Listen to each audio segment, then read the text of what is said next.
go? All right. Okay.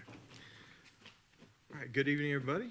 The time is 5:31, and so I will see that we have all members of council present, so we certainly have a quorum. So I'll call this meeting of our May meeting of Lawrence City Council to order.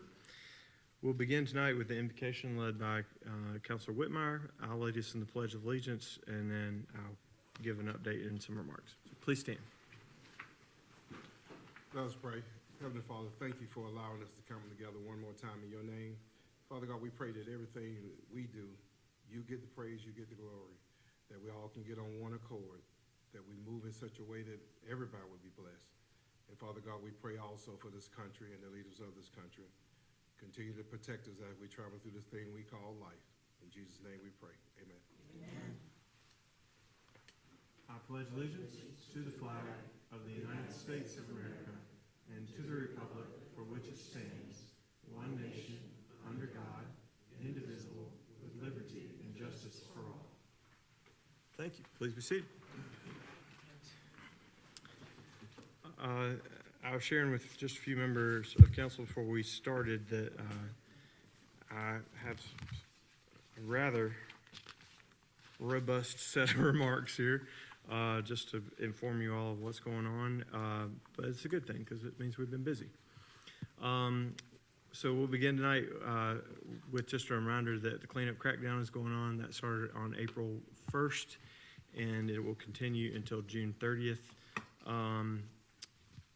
Just want to allow folks time to clean up property and provide a little amnesty on code enforcement issues before we have a crackdown on enforcement at the beginning of July.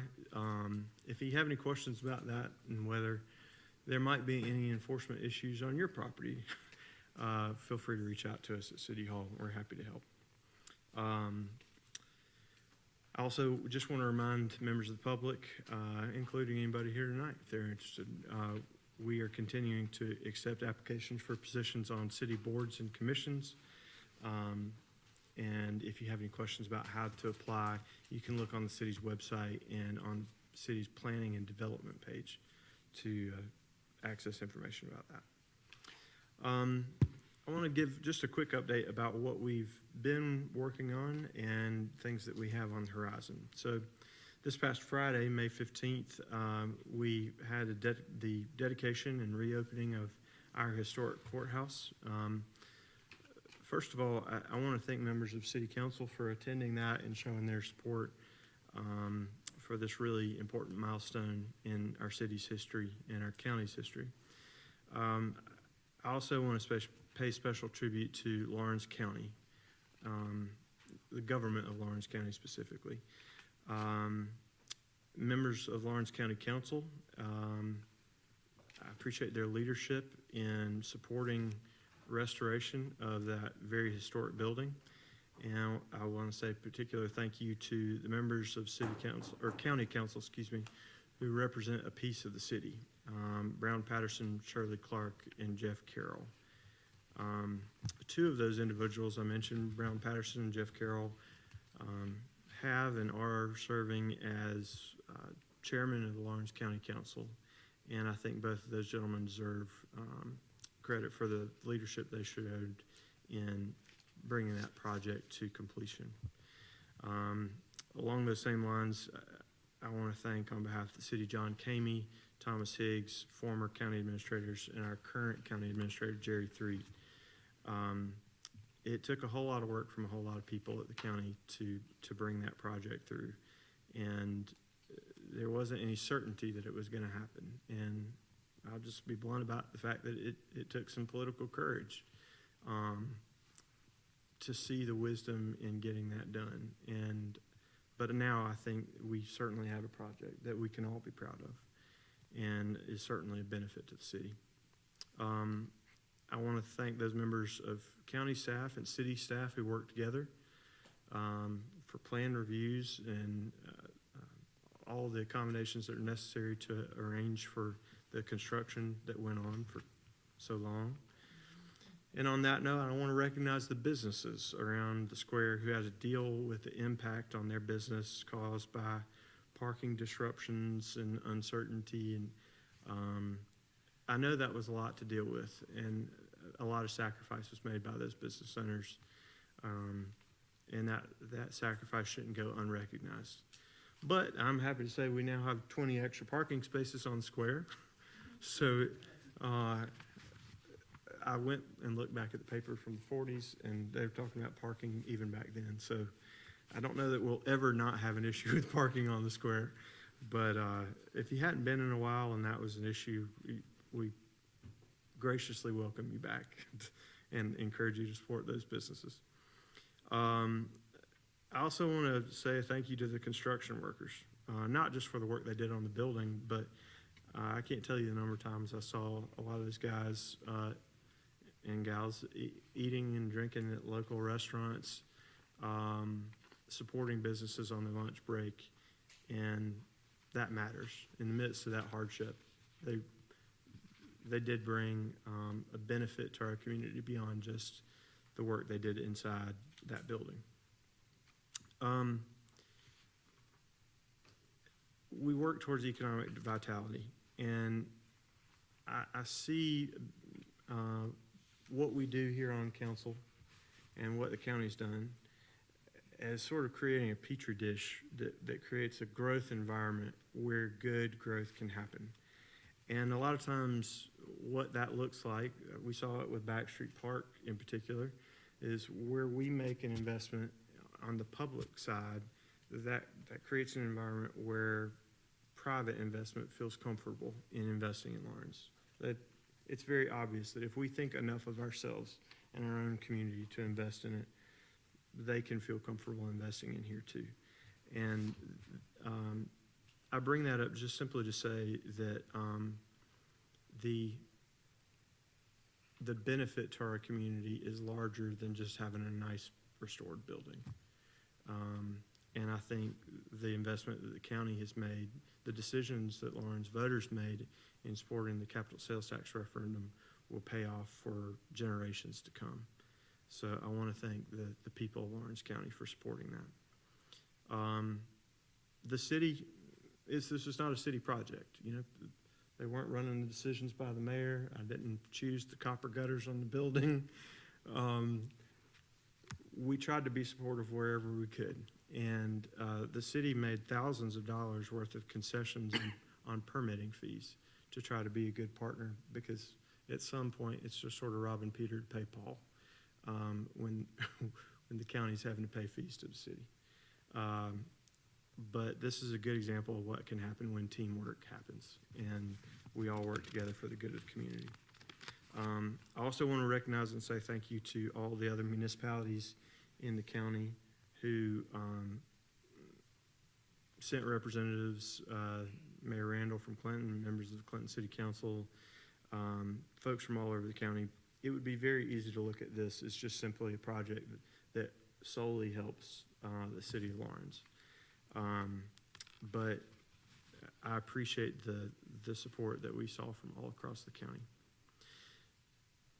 We take very seriously, I know this is a discussion we've had amongst members of council on numerous occasions.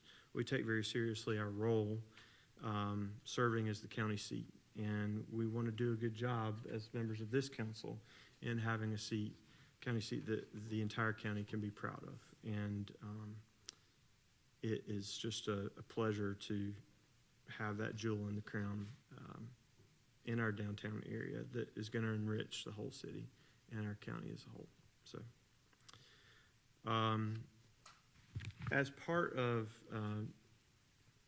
our county administrator's remarks, he brought up Ann Pamela Cunningham and the tradition of historic preservation that has very early roots here in Lawrence, with Ann Pamela Cunningham and the role that she played in saving Mount Vernon, and the fact that it is very likely that Ann Pamela Cunningham walked the grounds of that very courthouse.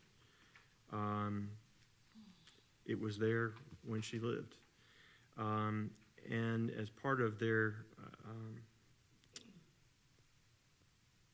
efforts to celebrate that renovation, the county issued a resolution recognizing Historic Preservation Month.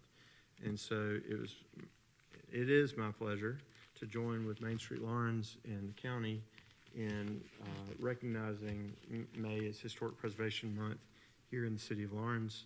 And earlier this afternoon, I presented this proclamation to April Bailey, who's chair of the city's Historic Preservation Commission. Historic preservation is critical to who we are, preserving who we are, so those things that make Lawrence unique from so many other places are not lost. So it was our pleasure to do that and show a little solidarity with our neighbors. Moving on, I want to recognize the event that we had, first of its kind this past weekend on Saturday with the great big community yard sale. That would not have happened without the generosity of a member of our council, Martin Lowry, and his wife, Suzanne Lowry, and their generosity in making that space available and is really their brainchild. But when somebody comes to you and says, hey, we have a great idea, it costs the city nothing, how can we help? It's kind of hard to turn that down. We had over 90 vendors and an estimated 300 to 500 people attend. It was a great event, and in addition to the Lowrys, that event was facilitated by American Legion volunteers, City of Lawrence staff, folks from Big Air, and Front Porch Churn. So I really do want to thank everybody who came out and either shopped or sold or donated and supported the event. Maybe we do it again in the future. We'll talk with the stakeholders and see what the future holds. We held our budget workshop this past week, and is actually our second budget workshop. I think this is the first time, at least during my time in office, where we've done a two-parter. But I do want to pat City Council on the back for their hard work in getting through the budget. Just by way of highlights, we have presented a budget here tonight with no tax increase that maintains competitive pay for city employees, that prioritizes reinvestment in city reserves to guard against the rainy days that inevitably can come along, and that does not increase any fees for public works or trash collection, the fees that the average everyday taxpayer pays. That could not happen without the collaboration of council. And so I just wanted to publicly say thank you. It also prioritized maintaining competitive pay for our employees who do some of the hardest jobs, in particular streets and sanitation, our operations department, and our first responders. And I appreciate the priority placed on that.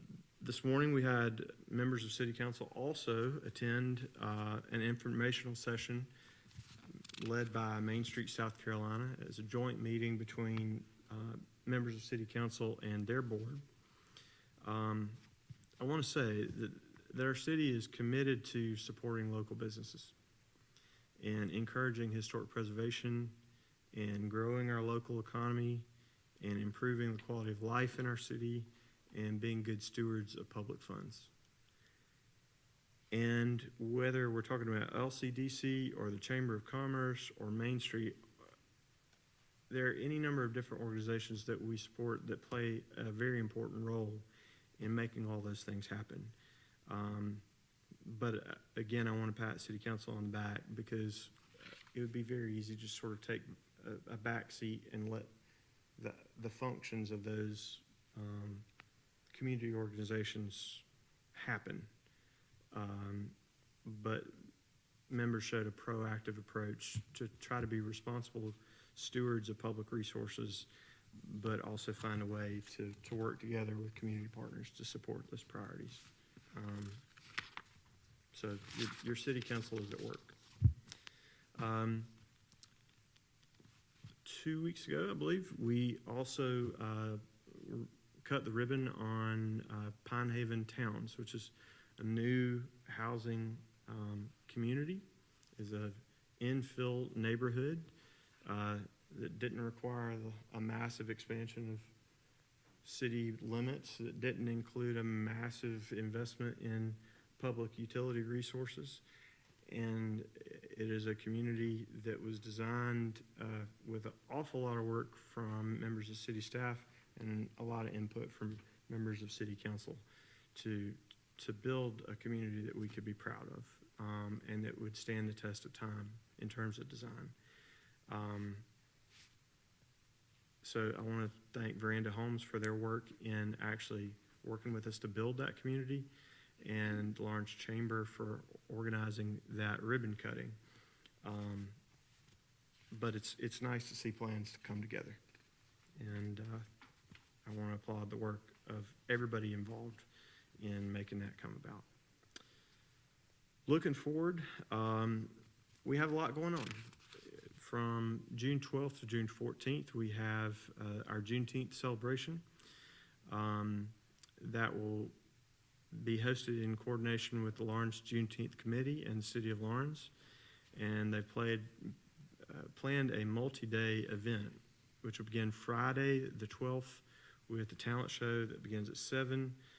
Events all throughout the day on Saturday, including parade, movies, downtown celebration with breakfast, thank you, food trucks, dancing, musicians, all sorts of stuff. And then on Sunday, a community church service that is going to be held at 11 o'clock at St. Paul's Baptist Church. So we join with the Juneteenth community in welcoming the community to come out and enjoy that weekend of celebration. A Carolina Day celebration is being held on June 28th, and that is being hosted by the Lawrence County Revolutionary War Committee, and will take place both with a service at First Baptist, a ceremonial ringing of bells, I assume not just at First Baptist, and a procession to the square, I believe in colonial garb, if I'm not mistaken, and or Revolutionary garb, maybe I should say, and a dedication of a marker on the courthouse grounds, followed by a grand opening of the Revolutionary War exhibit at the museum. I will be taking part in that Revolutionary War exhibit museum, and I promise anything I have to say will be very short. That was a joke, but true. Freedom Fest, of course, happens on July 3rd, as it does every year. That will begin at 5 p.m. in downtown Lawrence. We're very, very excited about the band we have coming this year, the Brook and the Bluff, and an opener, the Towns, and a DJ that will sort of keep things moving for us. We also have a Veterans Tribute in which we'll recognize those who have fought for our country and served our country in uniform, and a patriotic music performance by Davidson Brass. It's going to be a really fun event, and we got a few surprises in store because it is our nation's 250th birthday. So of all years, please make plans to come out if you haven't before. We'll also have fireworks as usual at 10, and I just want to take the opportunity to encourage everybody to bring your lawn chair, something comfortable and probably pretty lightweight because it is July in South Carolina. We're also going to be celebrating at the end of June the Capitol Theater's 100th birthday, and that will take place on June 26th. We will play that night Charlie's Aunt, which is the first movie that was ever shown there on June 26, 1926. And Hunter Holmes has been able to reach out to one of the world's finest silent movie pianist accompanists, and he's agreed to perform. So if you have never had the experience of watching a silent movie with live accompaniment, this may be your chance. So make plans to attend. And of course, we continue to have movies at the Capitol, and I believe on Friday they're showing Monty Python and the Holy Grail. Tonight, we're also joined by members of the Mayor's Youth Council and their families. And can I ask everyone who serves in Mayor's Youth Council and their families to join so we can say thank you, or to stand so we can say thank you.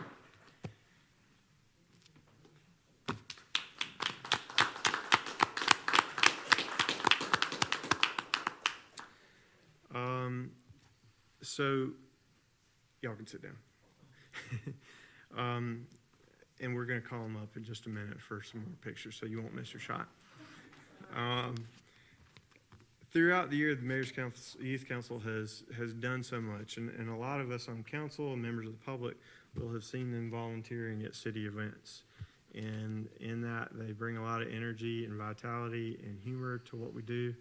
And for that, I love them. But they do a lot more than just volunteer at events. We've gotten some really great ideas about things to do at Little River Park for members of our youth council. We've sat and talked about leadership under pressure. They've met with community leaders like Lynn West from the Elections Commission to learn about things like municipal elections. And they're just able to see what is involved in local government firsthand. And I hope that there is a future member of city council and mayor sitting out there tonight. We discussed last year at our budget workshop and passed a budget which set aside money to fund Mayor's Youth Council. And there's funding sufficient to say an extra special thank you and maybe provide a little incentive to future members of the Mayor's Youth Council. So tonight it is my pleasure to announce to members of our Youth Council that they will be receiving a scholarship from the City of Lawrence in the amount of $500 for each graduating senior. So, would the following members of the Youth Council who will be graduating please come up and join us? Addison Hornberger, who plans to attend the University of South Carolina. Anna Barrett Penland, who plans to attend Clemson.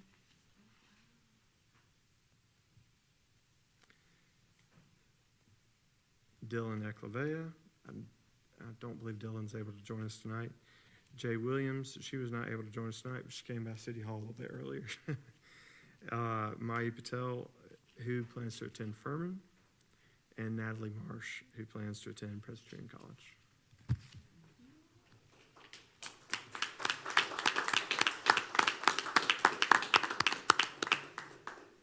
So tonight,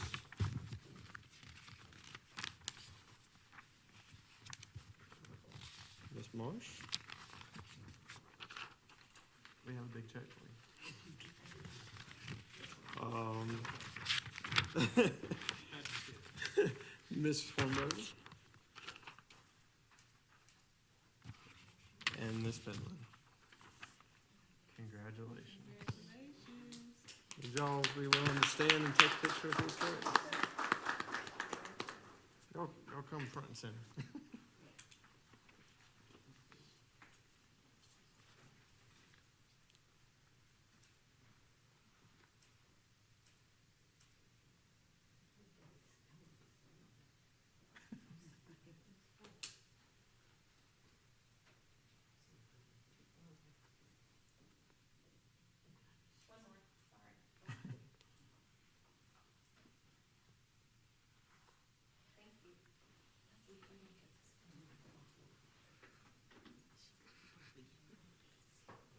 Thank you all very, very much. Congratulations. Appreciate it. Congratulations. As I said, we offer that as a carrot and a carrot. a carrot in terms of a thank you for the folks who have supported the city and worked so hard as members of the council. But also, we want to have a good crop of folks that are interested in the youth council next year too. We have some great folks that are returning, and are glad to see some folks continue on next year.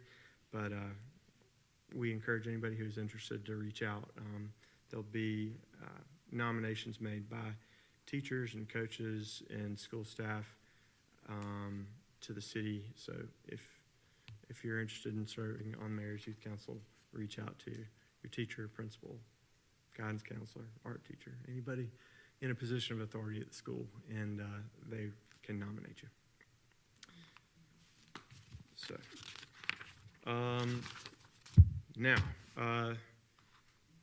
City Council had recently held a workshop, and one of the things they expressed a desire for is monthly reports from our various city departments. And so when I met with our department heads, I asked for volunteers, and I believe our fire chief either volunteered or was voluntold, and so he's here with us tonight.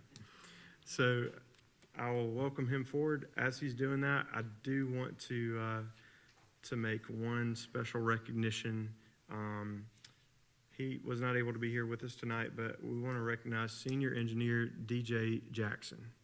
And he was honored as South Carolina American Legion 2026 Firefighter of the Year for the whole state of South Carolina. Wonderful. So,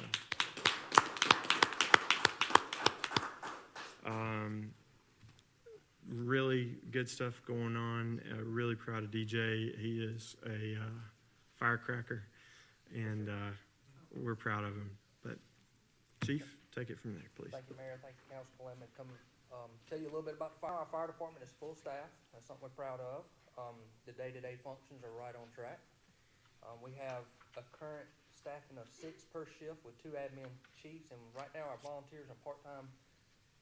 And fire services volunteers are kind of dying out, but we're down to like 4 part-timers, and we use them as much as possible.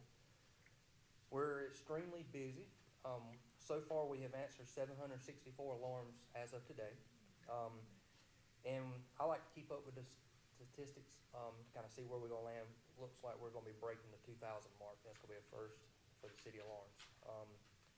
But hey, I got a good group of guys. They're buckled in. They're ready to go. They enjoy it. I got a good staff.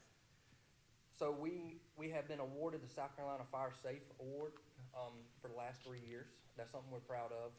What that means is we go out and conduct fire education throughout the community, in schools, public events, and also there's a certain level of training that we have to receive through South Carolina. So we've met our goals for the last 3 years, so that's something we're proud of. Y'all all know that we've had another ISO inspection. ISO keeps changing their criteria. Makes it very difficult for cities our size to be an ISO 1, but that is something that is very, very important for our city and our growth. It's probably, other than life safety and serving our community, that's one of our number 1 priorities is trying to maintain ISO. They're cracking down. I think when we received the ISO 1, numerous fire departments started receiving them, and then the insurance companies, I believe, said, hey, we need to take a look at this. So then that forced them to come back and set new rules. So we've made the appropriate changes to try to continue. We submitted some very good documentation that we're meeting the goals, and it's really going to come down to manpower. We do rely heavily on Lawrence County and Clinton to achieve that. Just to give you, not to get into too much detail, but just to kind of give you a little insight on it. ISO says a fire department our size is required to have 14 full-time firemen per day. We're sitting at 6. That's difficult for a city our size. So, but I think we're giving it a good run. I'm feeling very confident on it, and hopefully we should find out some more information about mid-year where we land on that. Worst case scenario, we will only drop down to a 2, but 1 is our goal. Throughout the year, we partnered with American Legion and E.B. Moore School to do a mentor with kids. We go in once a month, spend about 30 minutes teaching them life skills. How do we prepare for our job? Teaching them how they can prepare for tests. those kind of things. Preparing night before you shift, just different life skills, spending 30 minutes. Seemed to go really well. They've invited us back again next year, so we're gonna do that the whole school year. Maybe that grows to even more. The mayor mentioned DJ. We're very proud of DJ, and if you've ever met DJ, you've heard him. He is a firecracker. He's a young firefighter. He's 22 years old, I believe. Come from Abbeville. He was a multi-sport athlete, I believe. Just the kids going in and out of schools, they just love him. They look up to him. He knows he's a mentor to them. Being a young student athlete and just trying to mentor them. Really good at his job. Being a senior engineer at 22 years old is really well. And he was our 2025 firefighter year in our department. And then American Legion said, hey, you know, I want you to do a write-up on DJ and submit it, and let's see if he can win state level. So I did. I put together a packet, and it's in your council packet if you'd like to read it, on some of DJ's background. And out of 42 applicants, he was selected as South Carolina Firefighter Year for American Legion. Now he's in the running for national level, which if he's awarded that, he'll have to go to Kansas City and receive an award. So very proud of DJ on that. He's just one example of the caliber of employees that we have right now. We have been working really hard on training. We have completed several classes that was taught by one of our own firefighters, Donnie Ashmore. And now 95% of our staff is Fire Officer 2 level certified, which is ranks on up. A lot of our young firefighters have met that goal that will prepare them to be officers as they grow in the city, hopefully in our city. Hopefully they stay with us. Lieutenants and captains, so they have the baseline training. So that's great, something we've really been pushing. And we have more classes that's going to take place towards later of the summer, maybe early fall, on rescue. It's going to be our next topics. The last thing I just want to tell you, this is something I've been really proud of. We try to push physical fitness a lot. You know, it takes a lot of physical fitness to do our job. We do our firefighting physicals every year. We run on a treadmill. They test you. They measure your VO2 max. It's a little bit Greek to me, but from what I understand, they put these monitors on you. You run about 5 or 10 minutes, depending on how long it takes for the test. If you score a 42 or above, you're considered fit, and they give you a T-shirt. Where over 3/4 of our fire department got a T-shirt. That's the most that we've ever had. Something I'm very proud of. And then the lady that does the physicals for us, she had told, I said, where do we land compared to other people like Charleston and Columbia?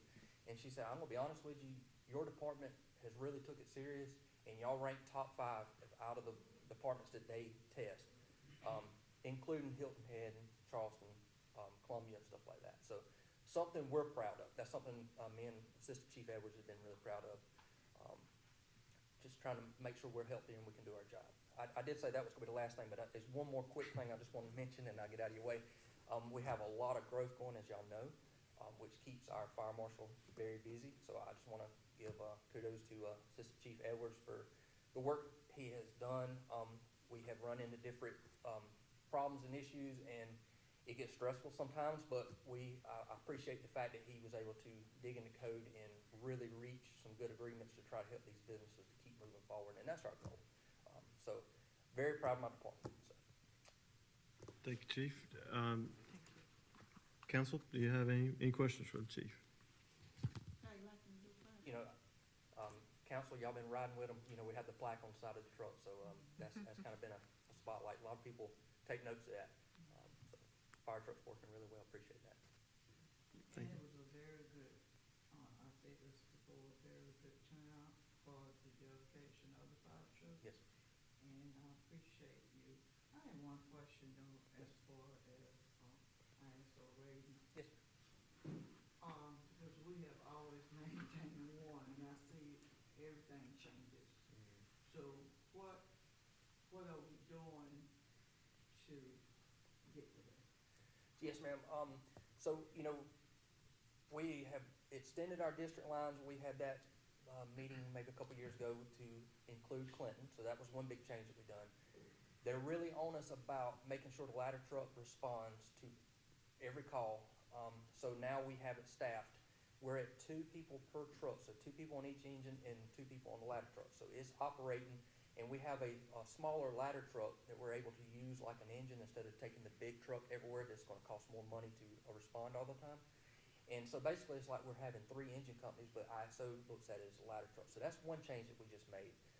The biggest thing is we have to land a first engine on any fire within 5 minutes and 20 seconds. That's very difficult, especially in the middle of the night when you're asleep. So I've kind of made it a competition. I will go through and do the times of how long it took them to get into the truck and respond. One thing I will never do, I will never push my guys to drive faster, because that becomes a safety issue, but I do encourage them to get into the truck quicker. So I'll make it a competition kind of thing. I'll put it on a dry race board. Just trying to encourage them to do the best they can. Training is great. We're top notch on training.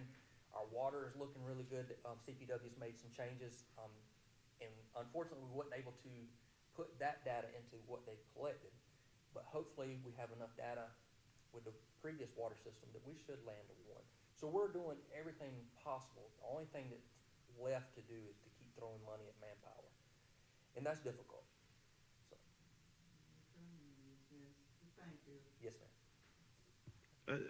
I think it's another reason to sort of highlight the importance of the intergovernmental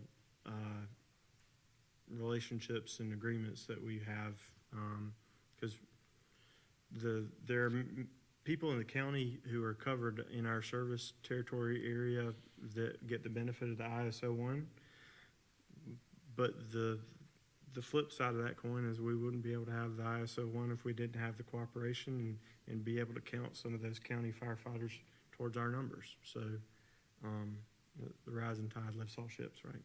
For sure. Yes, ma'am. Any other questions? All right, thank you, Chief. Thank y'all. Thank you. And just one more thing, and I promise I'll be done. One of the things that the Chief closed with tonight was discussion about some of the stressors of their job.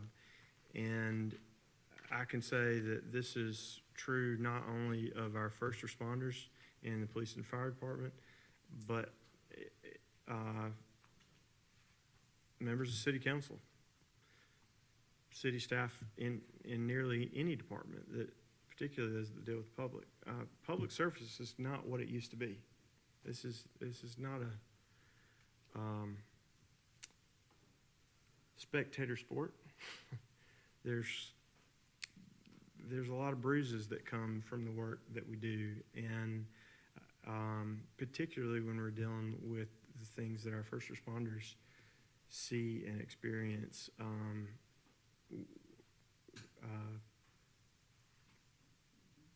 Those things can be hard to process. And Mental Health Month is recognized all around the country, and I felt it was important tonight to make sure that we recognize the importance of mental health. I want to applaud the fire department in its efforts to stay physically fit and get on top of those physicals, but we don't need to overlook the importance of mental health. So I have a rare sort of second proclamation tonight with a green ribbon in honor of the official color of mental health, apparently, in which we recognize May as Mental Health Month in the city of Lawrence as well. So I know council, I hope council will join with me in emphasizing the importance of that to our community.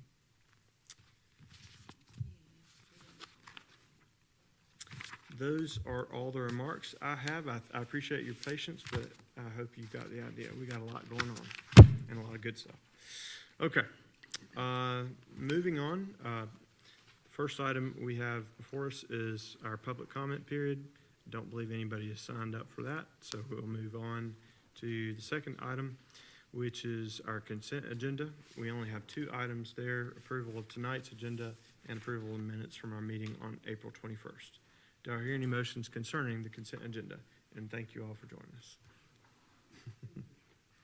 Make a motion, we accept the consent agenda as printed. Thank you. Have a motion. Is there a second?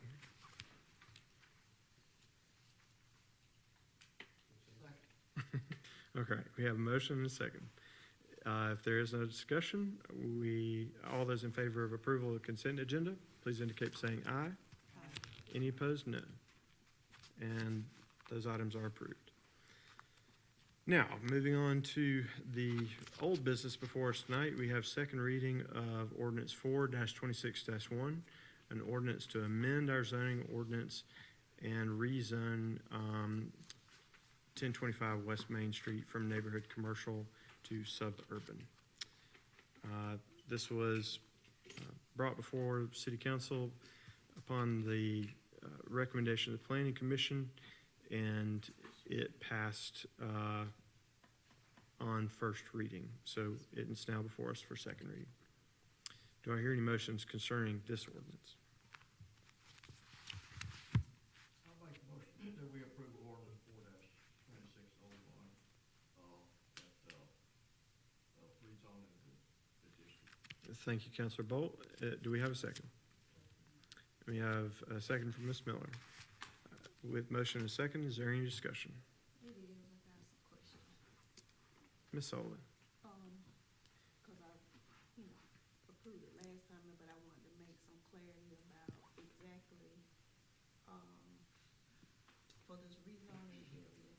I see in the wording, it says from neighborhood commercial district to suburban district. Suburban district planning commission recommended approval. In that suburban district, what all includes it? For clarity. You meaning like what sort of use? Yeah, the use. So it's just, it's on the line between a neighborhood commercial area where there's an existing commercial building and an existing residential lot, and it's sort of the piece in between. So when the map was being developed, you sort of flip a coin as to whether or not the lot, which is just a single undeveloped wooded lot, would go residential or whether it would go commercial. And so we designated it as commercial, but the owner is requesting that we flip the coin and just designate it as residential to match the neighbors.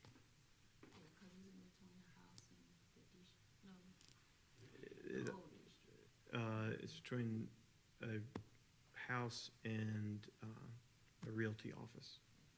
Mhm. I just want clarity. Mhm. Thank you.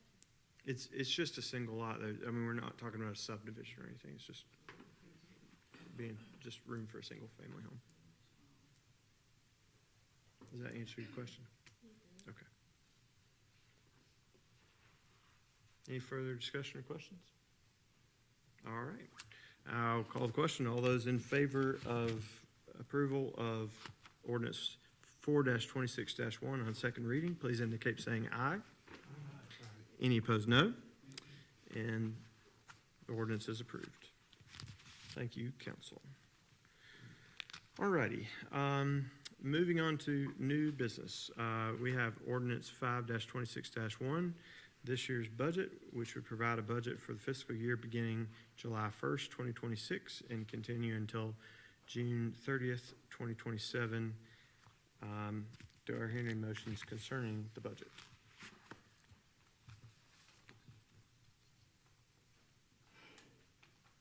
I'll make a motion to bring ordinance 05-26-01 to the floor for discussion. We have for discussion or approval on first reading? I'll say for approval.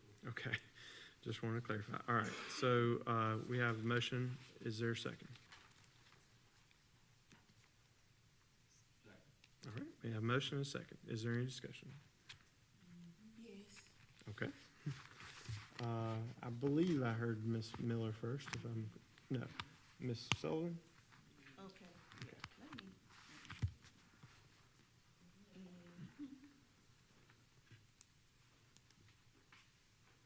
This statement is, for the budget, for the entire budget. And I have, at this time, I cannot support the budget request due to the lack of complete financial information provided to the council. to myself, let me make sure I get that right. In January, requests for additional financial documentation and clarification were made, including requests submitted through FOIA process. To the date, I do not believe that as a member of council, I have received any of those complete information sufficient to make a fully informed decision regarding these budget matters. Additionally, during the first budget workshop, the mayor stated that the council's prior vote to delay raises had been vetoed and that there was nothing else that we could do at that time regarding that action. Respectfully, I do not believe that the statement fully reflects the council authority within the process. When a veto occurs, the council has the right to revisit the matter and consider further action in accordance with applicable procedures.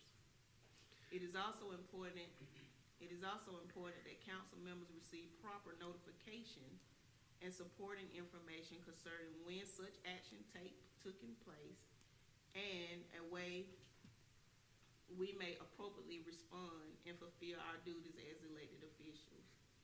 At this time, I still do not have a clear understanding of the current financial status of the city as it relates to salary adjustment, departmental allocations, or the specific raise amounts dispersed across departments. I also remain concerned that several outstanding questions raised through prior information requests have not yet been fully addressed. Many of the responses received thus far has resulted in continued delays, limited clarification, or incomplete explanations that do not provide the level of transparency necessary for a responsible decision-making. In addition to tonight, I am so grateful for you appointing the mayor's youth council, but maybe during the second budget workshop, you included and let the other council know that you were going to provide a grant, or was it scholarship? Tonight is my first time ever hearing it. I'm happy that you've done that, but I would have loved to have been a part of that. As a council member, I take seriously my responsibility to the taxpayers and employees of this city. However, I cannot responsibly support financial decisions when I do not yet have a full understanding of the financial data, supporting documentation, and long-term budget implications associated with those decisions. My position is not intended to oppose employees or necessary operational support. Rather, it is a request for transparency, accountability, and complete financial information so that the council can make so that I'm gonna speak for myself, so that I as a council member can make informed decisions in the best interest of the city and its residents. And it's not, I hope no one's taking it as me being difficult. I'm just telling you that it's impossible for me to vote on something because I never received all the requests. And I'm saying that in the most politest way as I can. And I hope you receive that in a friendly manner. So I yield back. Ms. Sullivan, I want to clarify. I never said at any point that I vetoed a decision of city council. Mayors do not have veto authority. That is not a word I use. It's not a word I would have ever used because it is impossible. You said it in the workshop, No, ma'am, I didn't. Well, because I don't have any recording, the other members were there, and if they don't speak up, as I know I heard you say that you vetoed it, then it's just me No, ma'am. stating it That, with all due respect, there's no way I would have ever said that because I know that mayors do not have veto authority.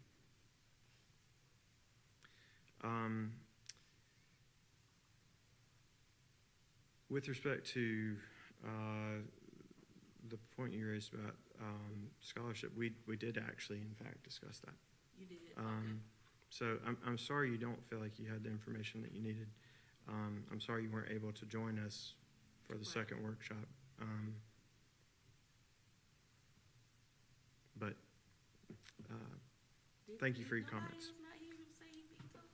I specifically heard, because I asked an associate, so you made an executive decision. That's right. That's what I said.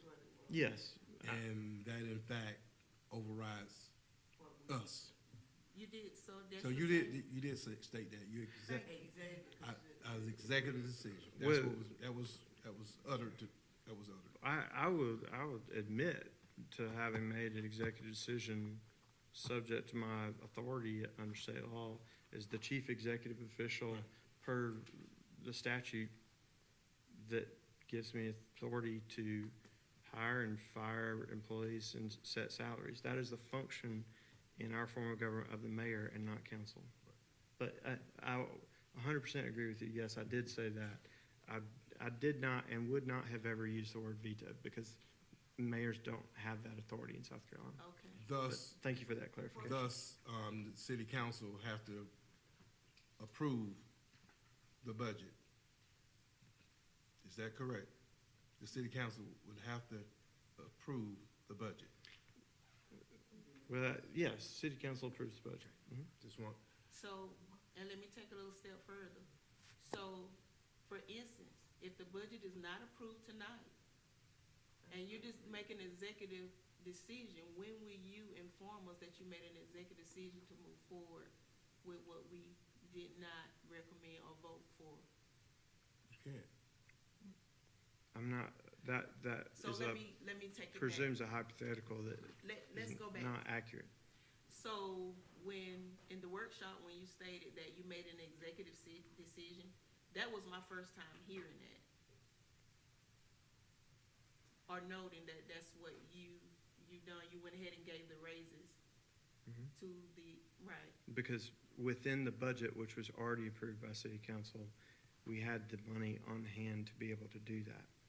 yeah, but you didn't tell us until that was months later in the budget workshop. So that's what I'm just trying to get you to make clarification into the public, that it was no transparency there, no one knew that you went on and gave them that raise Until at the budget until the budget workshop. workshop.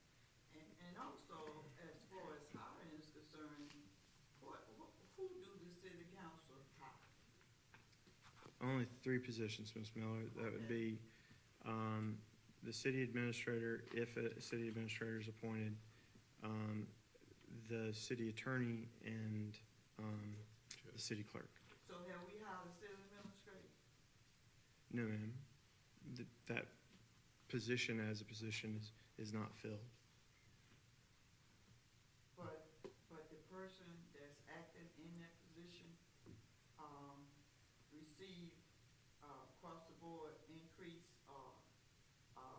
in the position that he or she presently served in, or they receive for the city administrator? I'm not sure I understand the question. Did the one that's the acting person as the administrator, did that person get a increase just as if they were, hired as the administrator? No. The position, without getting in the specifics of individuals' compensation, the position of city administrator,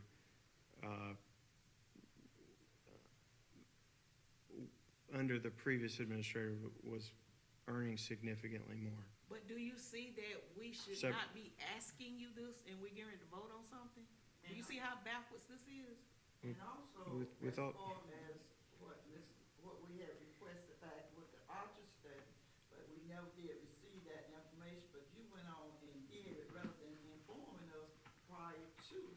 Well, That's my biggest concern. with due respect, Ms. Miller, at our, not the last 2 workshops where we actually discussed the budget, but the one before that, I actually did provide everything I had in my possession regarding the pay study that was done. It didn't say that. It had positions and salaries. It wasn't correct. I don't have anything beyond that I'm not providing to you. That's when it started. Within the budget, which was previously allocated by city council, there were sufficient funds to be able to improve the pay for our employees. And because of the time period left in the fiscal year, we could take care of our employees, which members of council said on the record in our meeting that they wish to do. And so, in order to take care of our employees and avoid further delay, because a formal budget amendment is a multi-month process, we could, We're not saying that the, I'm not, well, I can't speak for if her. if I may finish my remarks, we took care of our employees, and then for the year looking forward, city council had 2 budget workshops and the ability to ask any questions I could possibly answer, including bringing department heads in to give answers about any questions members of council had about pay for their employees. But Mayor, what you're saying is true, and I appreciate that. But my concern is, and I want every employee to know, not that we knocking your raise, because we was all for it. Yes. However, being transparent and just telling us ahead of time, this is what we're going to do. This is what, that's all. We don't have to approve it, but we got to approve the budget. So just let us be informed, if nothing else, rather than wait until we get to the budget and say, this is what I did, or this is what we decided upon. We are council, and we have to approve the budget. I understand that, Ms. Miller. I felt like we addressed this when we had our budget workshop, and we discussed it sufficiently a couple weeks ago, but I'm happy to answer any other questions. Part of the issue was wanting to be able to give opinions or direction in what positions got what.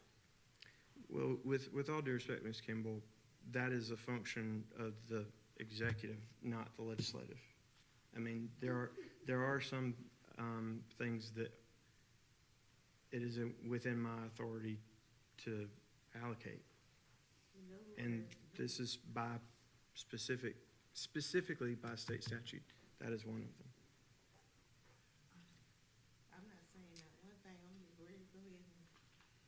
But I understand the point Ms. Miller's making, that you're making. I'm not trying to hide the ball or push through my will. That's why, as we were going through the budget workshop, to the extent council had any questions, Well, we wanted to have as much opportunity to answer this as possible.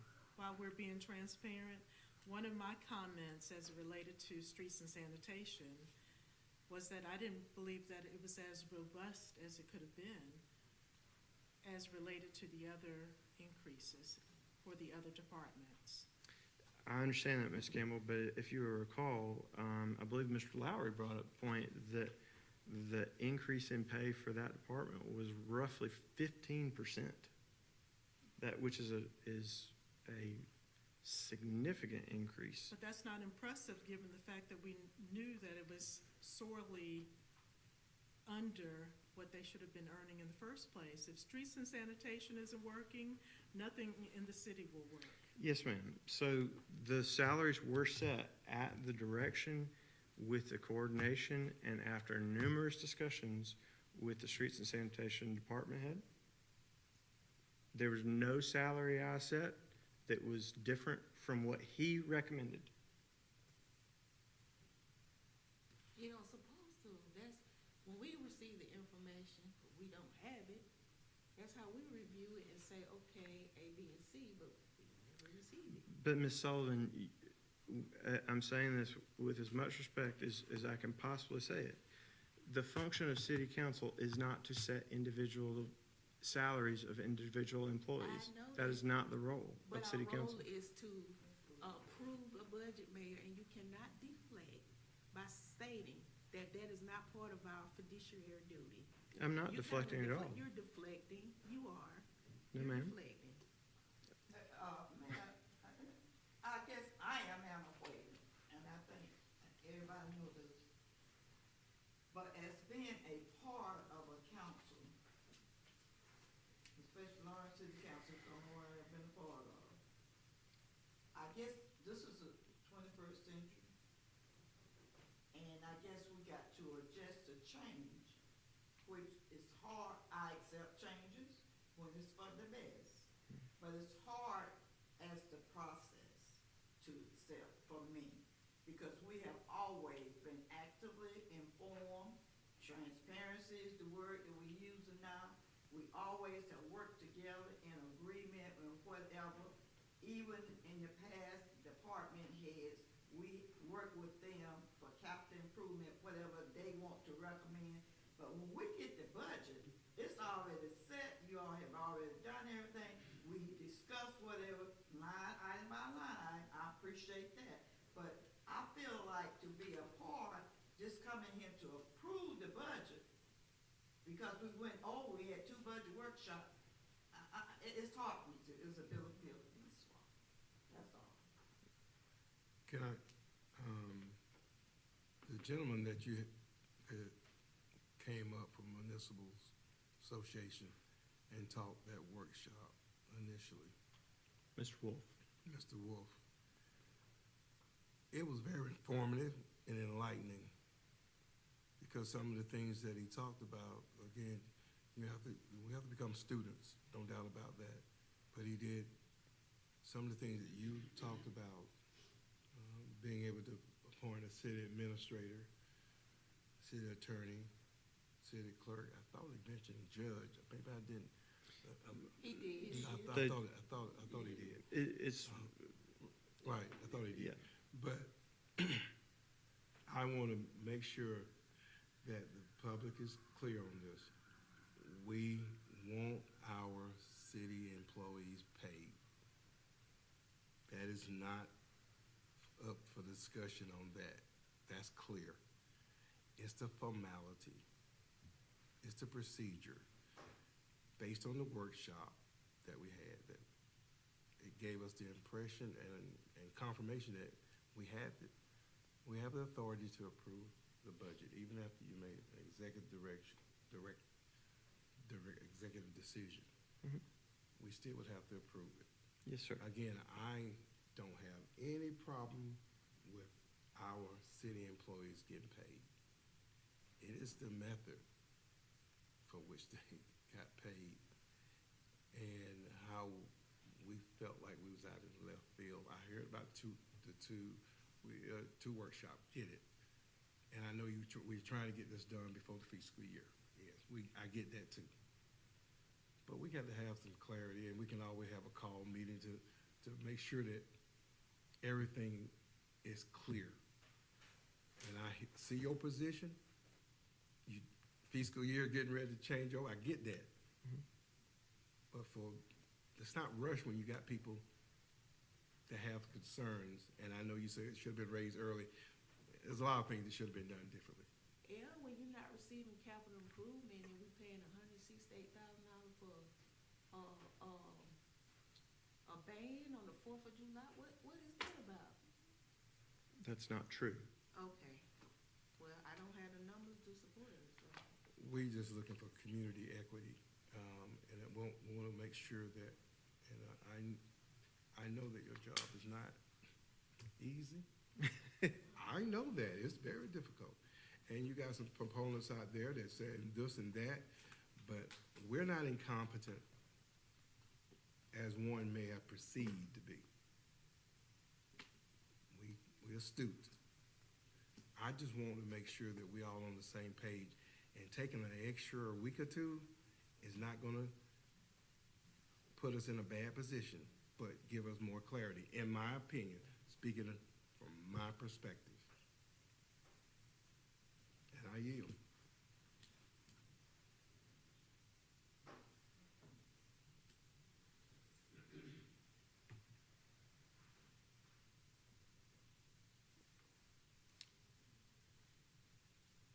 Are there any other comments? Yeah, I'll make a comment. Mr. Lowry? All right, so from what I'm hearing, it sounds like it's the will of some on the council.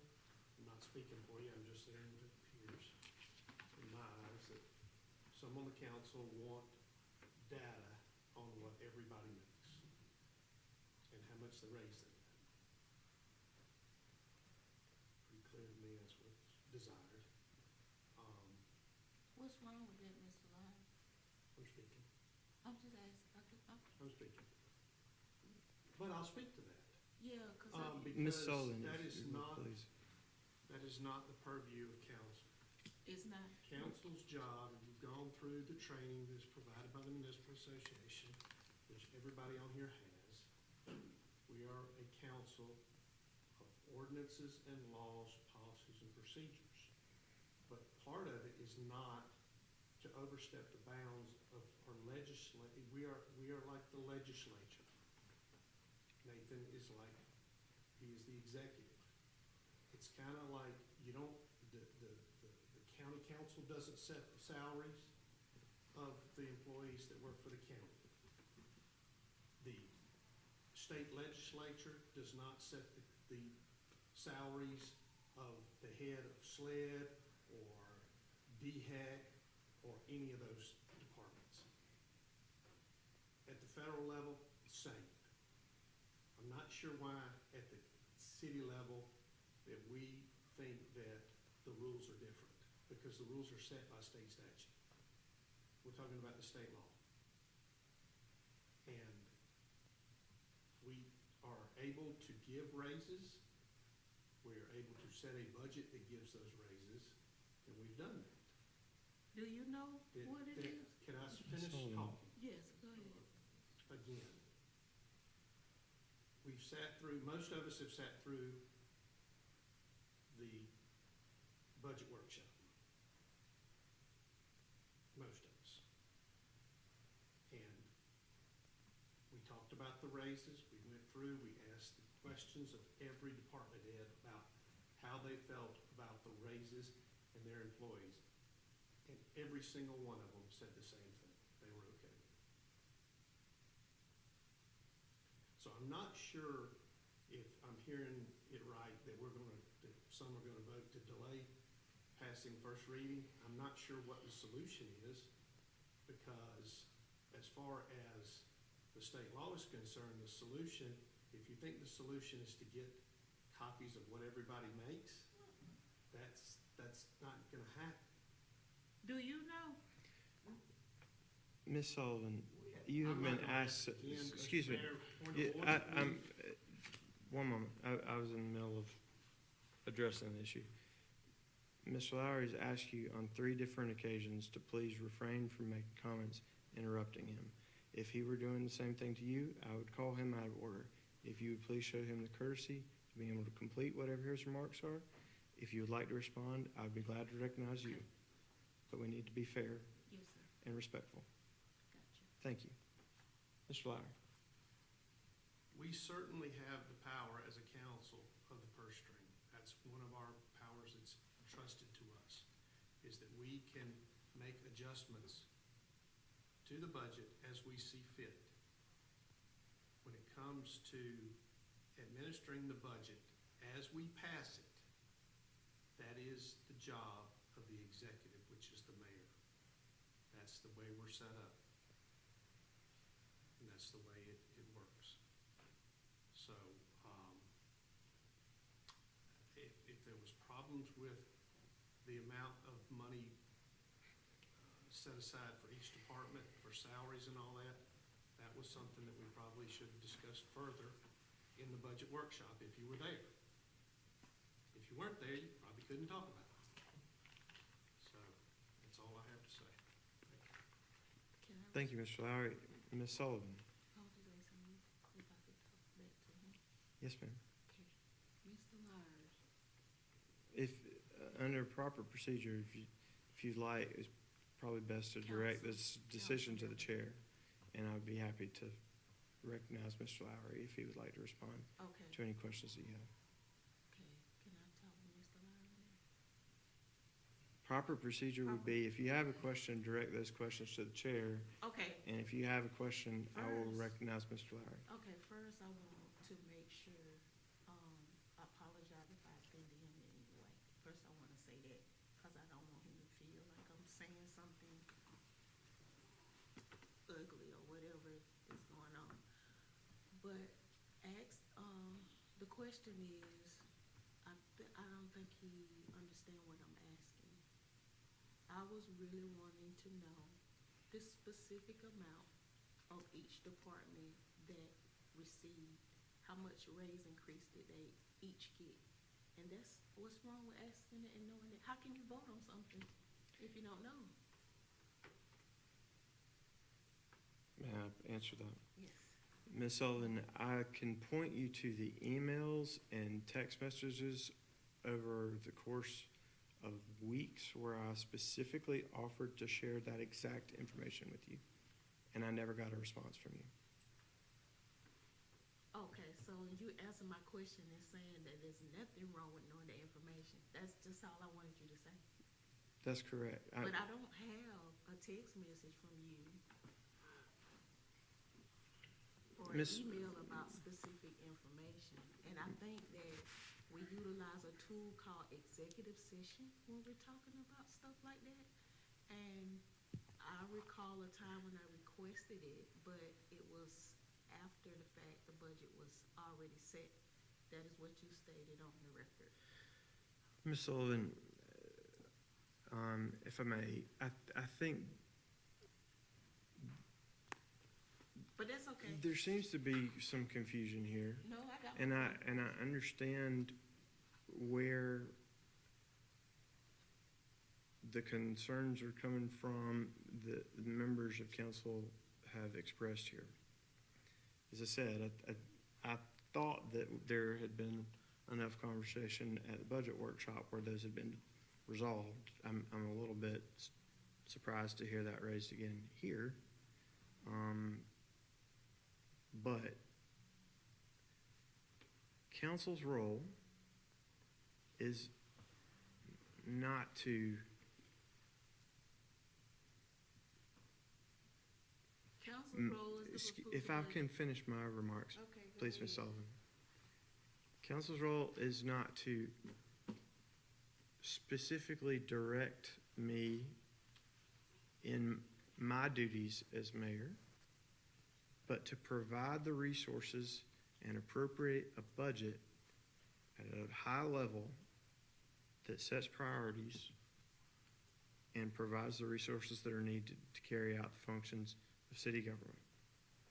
And I'm not saying that in order to exert my authority or be a bully or you know, get Nathan Sinn's way. This is just Point of government order. 101 according to South Carolina law. Point Yes, of Ms. order. Sullivan. You never said anything when Mr. Wolf was telling us that. You never stated. M- made Ms. none of Sullivan, that those is- interjections. Ms. Sullivan, that is not a proper point of order. Thank you. Point of order is misinformation. That is not a proper point of order. Okay, well, what's the proper point of order? Ms. Sullivan, if you would please be patient while I finish my remarks. What I'm trying to get across is there are certain functions that each of us does. We each have a role to play. A police officer can't be a judge. The city clerk doesn't get to vote as a member of city council. They're just limitations to each of our roles in order for us to be able to function properly. City council set a budget in last year's budget. There's sufficient money within that budget to be able to increase salaries for city employees. I have solely within my authority under state law the ability to hire and fire employees and to set compensation for employees. That is the function of the executive branch and the mayor in our form of government. I am the chief executive officer in our form of government. And if it wasn't me, if it was another city in another form of government, it would be a city manager. There's no form of government in this state that I'm aware of where city council individually sets and approves the individual salaries of every position in city government. That power is either given to the mayor or a city manager. In our form of government, I exercise the power that is given to me by state law within the bounds of the budget that was appropriated by Point of council. order. Ms. Sullivan, I am speaking. Well, I'm telling the point of order, because that is not what we did, you deflecting all the way across town. We talking about approving the budget. Ms. Sullivan, a point of order is not an opportunity to interject a disagreement. You are out of order. I've called you out of order on that once already. If you interrupt me again with an improper point of order, I'll ask that you be escorted out. Thank you. We need to work together. I'm not trying to impose my will on council. We need to have respect for each other's roles. In respecting council's role, that's why we had a budget workshop, and I tried to answer every question that we could possibly answer and provide staff, including the department heads, specifically department heads about whom members of city council had raised concerns. And what you heard, particularly regarding streets and sanitation staff, was that not only was the recommendation of the department head followed, but the city staff were very happy with the raises. We went through the budget line by line item, department by department, and at the end of every discussion, I asked whether there were any other questions. Ms. Sullivan, I'm sorry if you weren't able to be present. I know that numerous people saw you walking the streets of the town at the time where we were actually meeting with city council. They did. You should have told them to say hello. But the business of council needed to be done. I respect the members of council who were present. We tried to provide information. At this point, we have to pass a budget, and the budget that we pass reflects the discussion of members of council. On multiple occasions during the budget workshop, I asked members of council if it was their desire to move line items. Do we need to add a line item to reflect a particular priority? There are no surprises here. But I would ask us to work together. Ms. Miller, you've been very adamant about the point that we've got to come together, move on, and be productive. And I applaud you for that. I reiterate that sentiment. But this is self-destructive behavior. May I have some clarity on a couple of things that were asked to be considered in the budget, such as in District 4, there's apparently a graveyard that doesn't have any markings in there. And then the field that is in that area, will be doing any revamping there for the citizens there, especially for the kids. And then in District 1, the suggestion was, and not just for District 1, but the suggestion was for us to provide housing for the homeless in some way.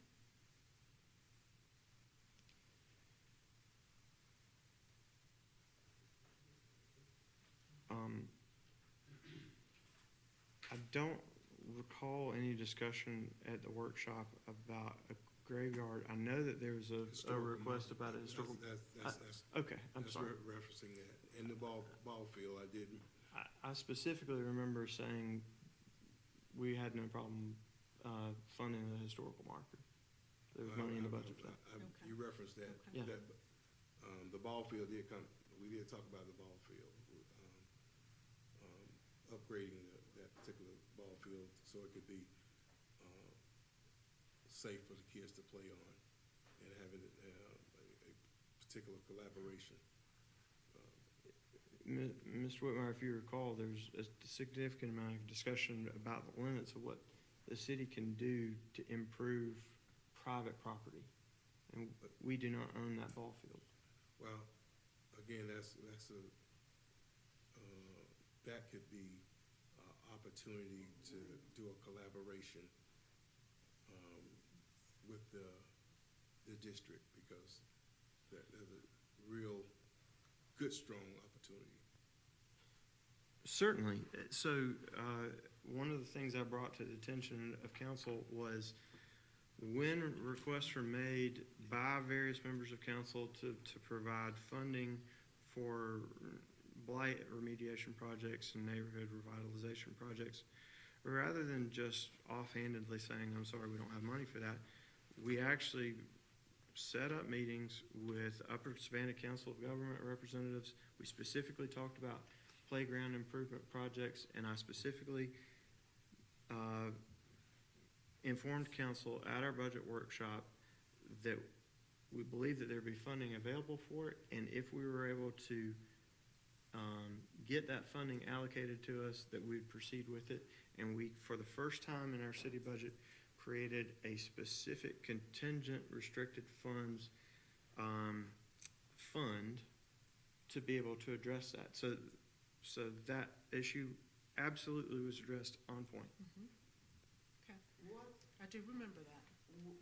I remember that too, but you also went on to say about park and recreation, about tearing down the amphitheater, and it seemed like that request would come under park and recreation, that would the field, although we don't own it, but it's in the neighborhood of the city, and it could be used.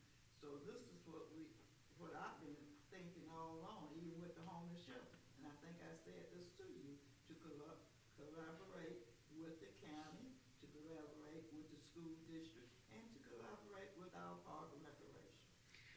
All that could be. Ms. Miller, I couldn't agree more. I can't in good conscience make a commitment to say we are going to do this if I don't know that we have the permission from the property owner to do it. I'm happy to pursue that and have those discussions.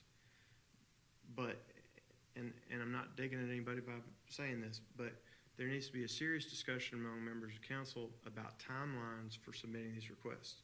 The requests that I received from council, or that we received from council, were literally days before the budget workshop, in a process that had been going on for a period of months to prepare the budget.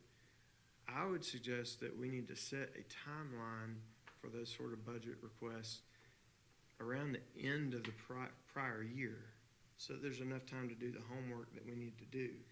Not because I'm saying it's a bad idea, it just takes time.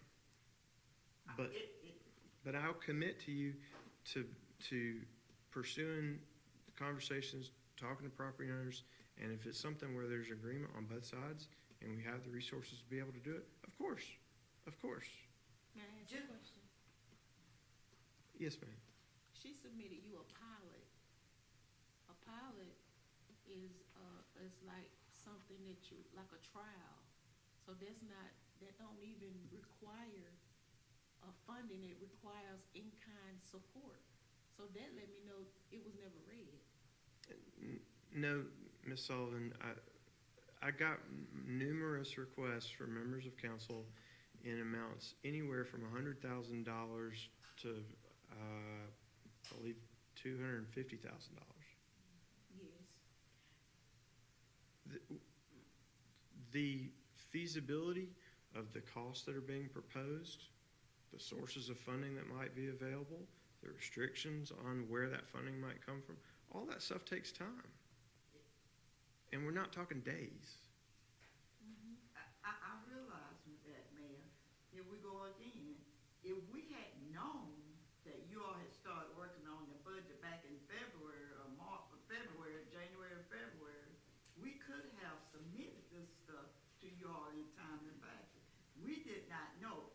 Usually, even with our people who want to get money from the city, I don't know when we send out letters or you send out notifications, they just ask for whatever they want. I don't know your process, but I know in the past how it used to be. But right now, there's new sheriff in town, and it's altogether different. So I'm learning today your way, and, you mentioned about our former government. It was sent March 24th. That's a whole different story. You don't need that long. Well, So, Ms. Miller, if I can clarify, I've been mayor going on 8 years now. Even when our city administrator took the lead in formulating the budget, that the timeline of the calendar of events always dictates that you begin preparation of the budget in February, March. You have the budget workshop in April, you have first reading in May, you have second reading in June, you got a budget in July. For as long as I've been involved with it, and you've been involved with the city much longer than I have, that is the timeline. And I don't want to go too far afield in this discussion, but all I'm proposing is that in future years, it'd be worth some discussion among council about making sure that we have a reasonable timeline that allows for some back and forth discussion. I do want to say this. I'm concerned about the end goal here. Ms. Sullivan, I'm responding to Ms. Miller's comments. I will recognize you when I'm finished.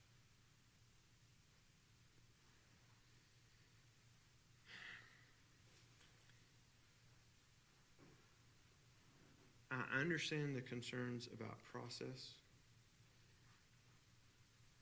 I have tried to be respectful in addressing all the priorities that council has raised. If you will recall from a State of the City speech I gave not last year, but the year before, I believe, I specifically called for action on the part of the county and other partners to address the issue of homelessness. We do not have the ability as a city government with a budget of $12 million, if we approve this budget, which is roughly the same as the budget for just the sheriff's department, to be able to fund a homeless shelter on our own. And I know you're suggesting that we work with partners. I agree with you. I just don't want to be disingenuous to you and say, yep, we're going to do it, when I don't have that sort of buy-in from all those partners, at least to the point where we're ready to talk about. And given the timeline, there's a lot that goes into that. But I want y'all to hear from me loud and clear, and I hope anybody watching this in the public hears. That is an issue. We need to deal with it. But we can't be all things to all people. No, we can't. And, I mean, it is not a bottomless well of funding. And I know that y'all know that. But we got to take care of the meat and potatoes essentials first. And what that looks like is the basic functions and operations of our city departments. When we're talking about the discretionary funding of this city, it is a tiny, tiny, tiny fraction of the city budget. But even given that, I want y'all to hear that when we work together, we can do good stuff.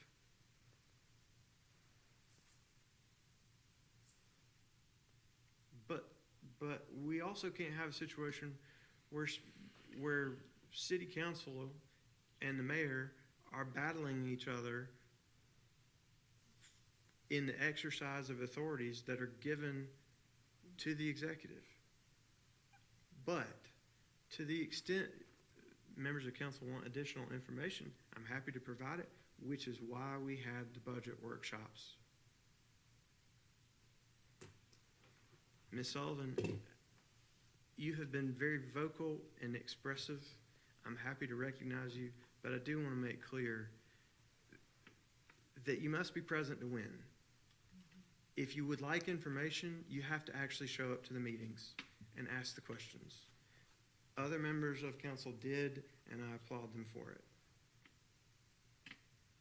But I feel like it is disingenuous for you to represent to the public that you didn't have access to answers when you didn't bother to show up.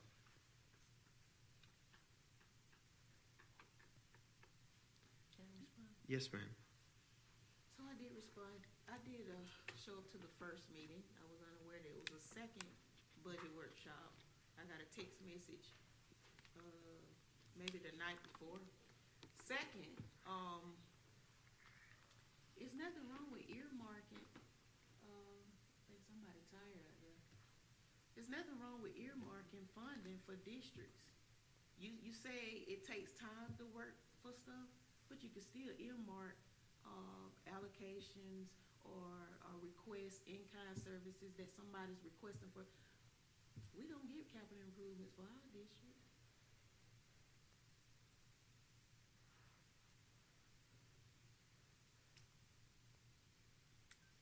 Are you finished? Not with any input from council. We just sitting here, not on the law. Yeah. Are you finished? Not yet. I'm trying to remember everything you said that you deflected so I can respond to it. So, secondly. Ms. Sullivan, I would ask that you, Speaking. Can I I would can I ask that you finish? refrain from personal attacks. May I complete my sentence? Yes, please. Okay. So, for clarity, no, I wasn't at the second workshop, because I wasn't aware that it was a second workshop until the night before. The next response is that you said that we can't answer to everything, but homelessness is an immediate need in the city, and it should have been something first and foremost on our agenda. Third thing is, we did send you a request. I sent a request in March, and so that was time enough to either say, hey, we're not gonna even have time to do anything with this, but thank you for your request. Ms. Sullivan, I do want to raise this. I'm not trying to call you out, but because you raised it, you sent me a request. I responded to you by email. Your request to me asked to sit down, and I said yes. When would you like to meet? That was about, And you responded and said no, thank you. no, that was about the property, that was about the tax questions. That's what that was about. When you had the other lady to call me and to pretend that we was gonna have a meeting. I have no idea what you're talking about. I don't even in, so I'm done. I'm done. Since nobody knows, I don't know either.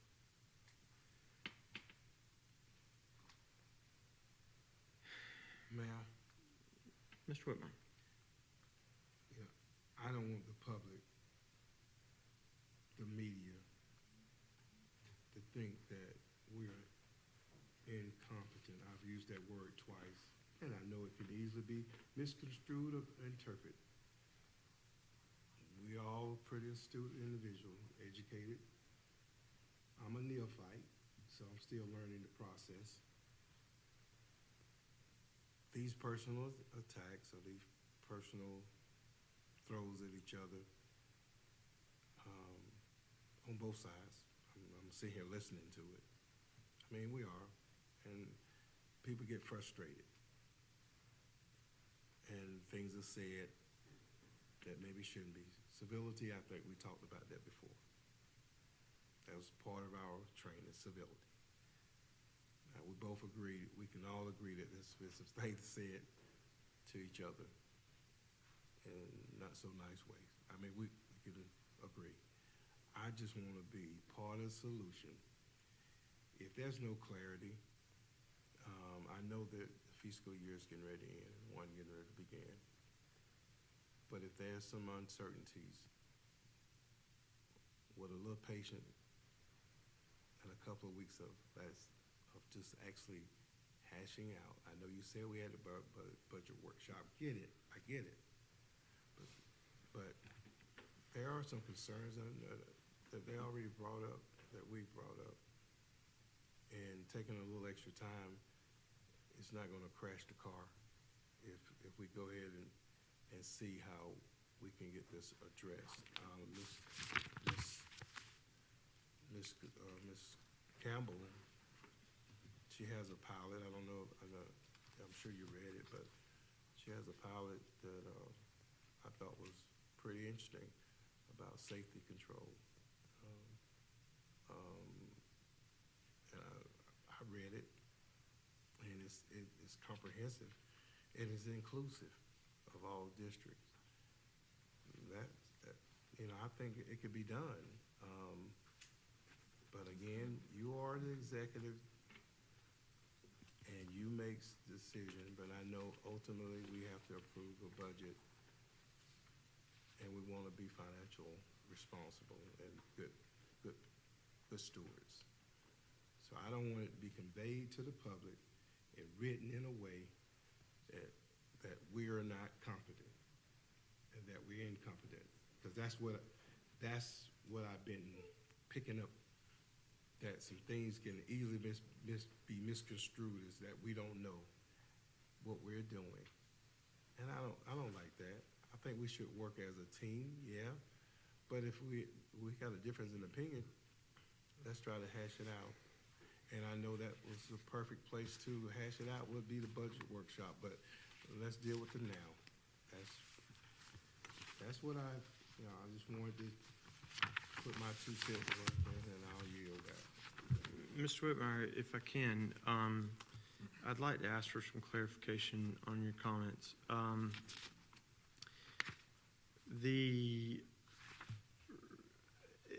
Is the safety control matter that you are referencing the safety initiative that's included in tonight's agenda?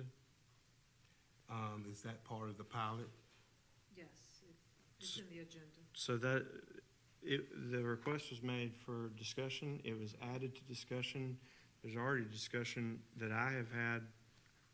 We're sort of jumping the gun about discussion of that, but I've already had discussion with our police department and had a representative of the police department scheduled to be here tonight about ways that we can implement this within items that are already appropriated in the budget.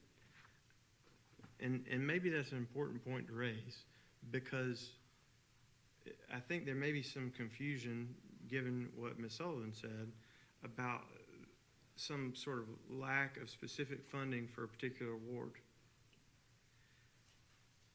Where there is money in the budget to pay for cameras, if the camera serves in Ward 4, Ward 3, Ward 1, whatever, it's not, those line items aren't going to be broken out by ward.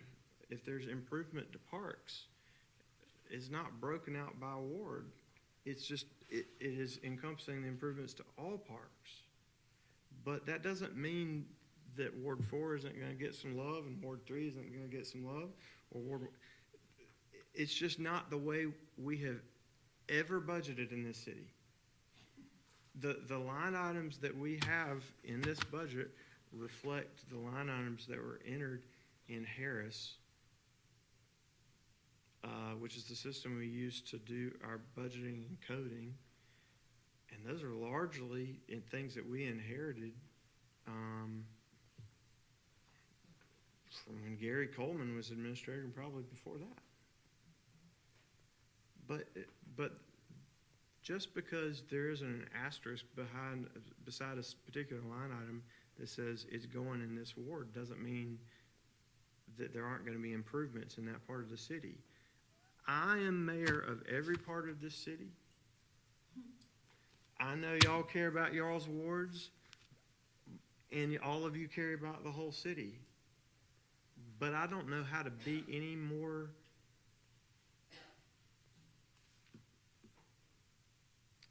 I have tried not just to ask you to trust me by my words, but to judge me by my actions. And when I received your requests, I jumped on it. I met with folks that would actually be able to provide the funding. And I didn't just do that in the dark. When we had the budget workshop immediately following that, I sat down and told members of council about it. At some point, you got to cut us some slack Because there's only so many hours in the day. Mr. Mayor, can I ask a question?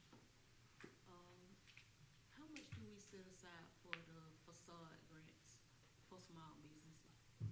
None. None, are we gonna set aside, so we're gonna deal with it this year? We did it last year. No, ma'am. What kind of, grants did we have last year for small businesses? None that I'm aware of. Okay. Facade grants Mayor. function in Main Street. Yeah, that's a thing that Main Street does, not Main city. Street does facade grants. You mentioned to us, and I think that we have been inclusive of the city. Because when you said we got the camera, we got the grant for that, or whoever it is, I asked a question about Jersey, how those cameras going to be, running. You made the question, you made the remark, but the things that my concern, I said, our concern is that, and some of our citizens in or throughout the city feel like that we have been neglected.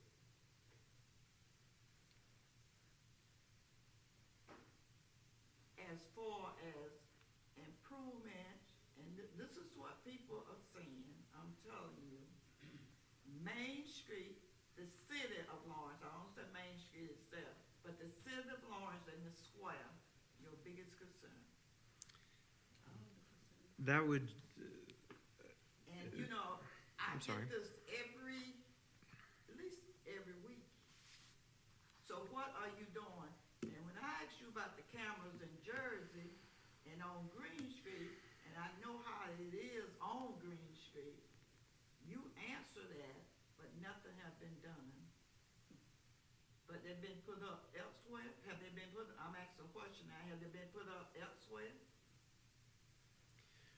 we're in the process of running lines at Little River Park right this moment. There are trail cameras that have been put up, on Hilldale, that have actually caught some illegal dumping. If you recall, one of the things that we talked about in the budget workshop was the placement of those cameras and whether we would replace the cameras on the old mounts where the old cameras were. And what I explained in the budget workshop was that that sort of outdated model of technology is limiting and really provides target practice for people to destroy those cameras. But thankfully, with a little bit more modern technology, we have the ability to do a little bit more. But that was in the context of a budget workshop and an appropriation for a budget that we hadn't had first reading on yet.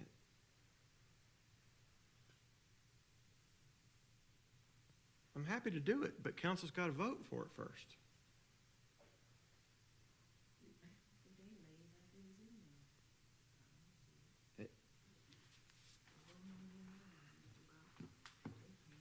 Ms. Sullivan, if you would like to be recognized, I'm happy to recognize you.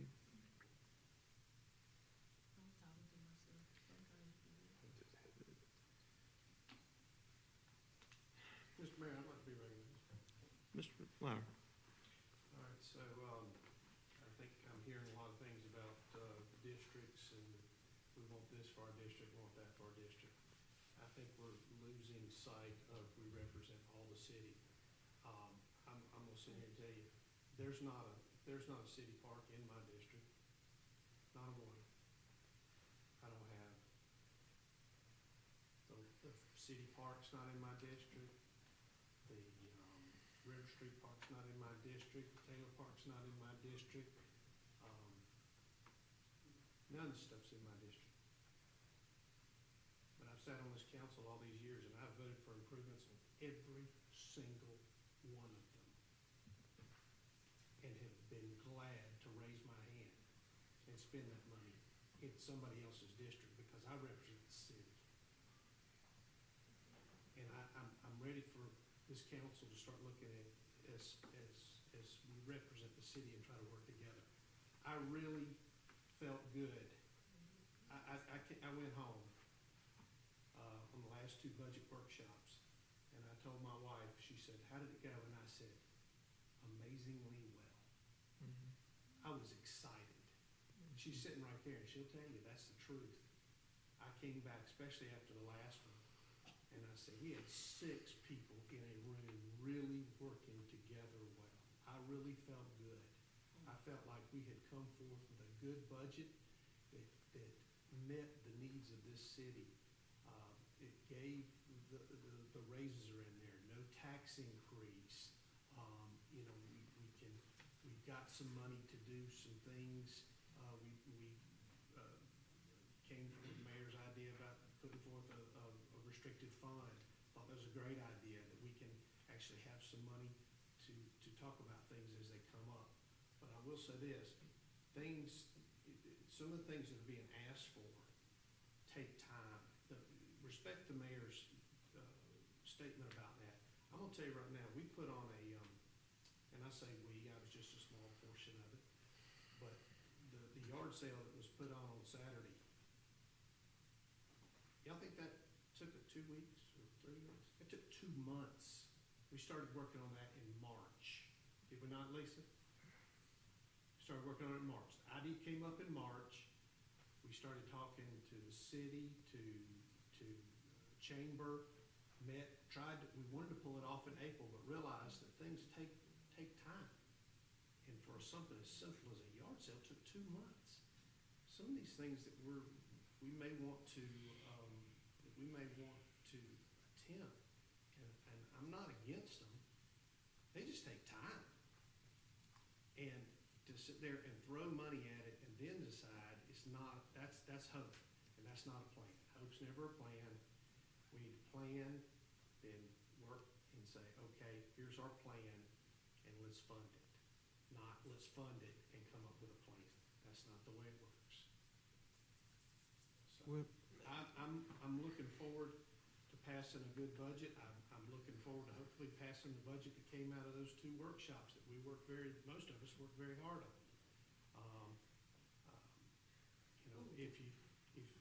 I have to say, if you don't do the work,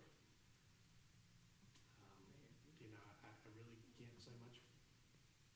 I really have a hard time with it. So, that's the way I feel. I feel like we need to come together as a council and start celebrating our victories, and this budget was a victory. It came together very nicely. It was very professional. It was very well done. I thought the interaction amongst council members that were in attendance was very good. We were very respectful of one another. We listened to one another, and a lot of agreement. Sometimes we didn't agree, but we disagreed respectfully, and we came to a consensus on a very good budget. I'm not sure what else we can do to change this budget if we decide that we're going to punt it. I don't know. I don't know what the change is for the next time. I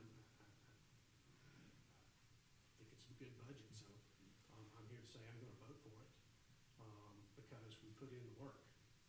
Most of us put in the work, and the work is what it takes, and we put in the work. This council, I'm very proud of each and one of you, every one of you that helped and put this together. So that's the statement I have to make. Thank Thank you. you, Ms. Slaughter. Ms. May I Bennett? say one thing, Martin, correct you on my part, as far as what it is. I'm not asking for the things that I'm asking for, is for the total city, it's not for just my district, it's for the city. And everybody knows And I believe that. there is a homeless, situation everywhere, there are crime everywhere. And we are trying to curtail this crime. I'm not asking for us to pass the day. I'm asking for a plan for the future. Because we all know that it is needed. And I think everybody else, the request that was made, it's not unreachable, it's not impossible, but it's for the future. And some of it can be done now. It's to bring to our members move to improve the city of Lawrence. You know that Greenville wiped their homeless people out, where did they go? Some of them came down this way. Ms. So this is things that I'm concerned about, and as far as other things in the district, there are residential and business that's going on in the city, not in my district, but in the city. So I'm concerned about the whole city. So don't think that I'm just worried about District 1, because they didn't tell downtown all this, but I'm concerned about the citizens, the people who make Lawrence, the city of Lawrence. That's all I got to say about that. Ms. Miller, I thank you for those comments, and I think you raised some very good points.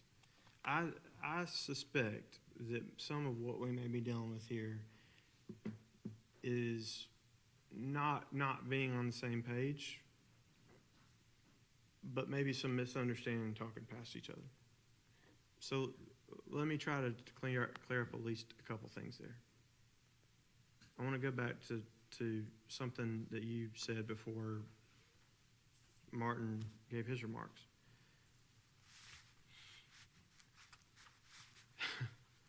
Of anything that I get tired about, it is the criticism and remark that you raised. I'm not directing this towards you, but when I hear about folks saying the mayor only cares about Square, if they understood, maybe I should say, how few conversations I actually have about the Square.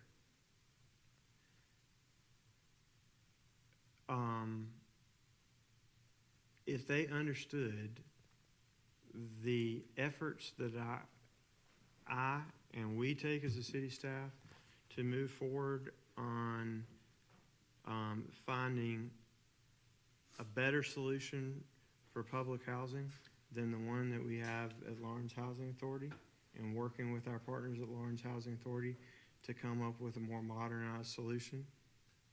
If they understood the conversations that I had with the folks at the Upper Savannah Council of Governments, specifically about community development block grants, specifically about improving the infrastructure in Jersey, to be able to improve the infrastructure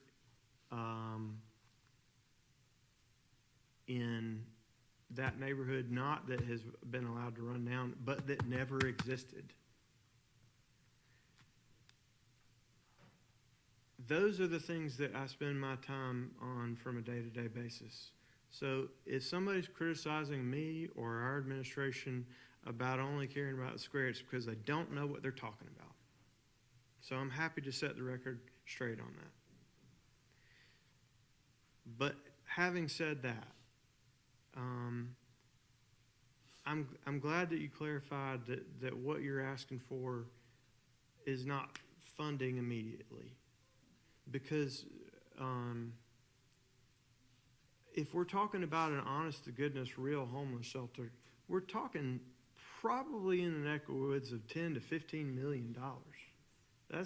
We're talking more than the entire annual city budget of the city. I know that number because it's a discussion I've had.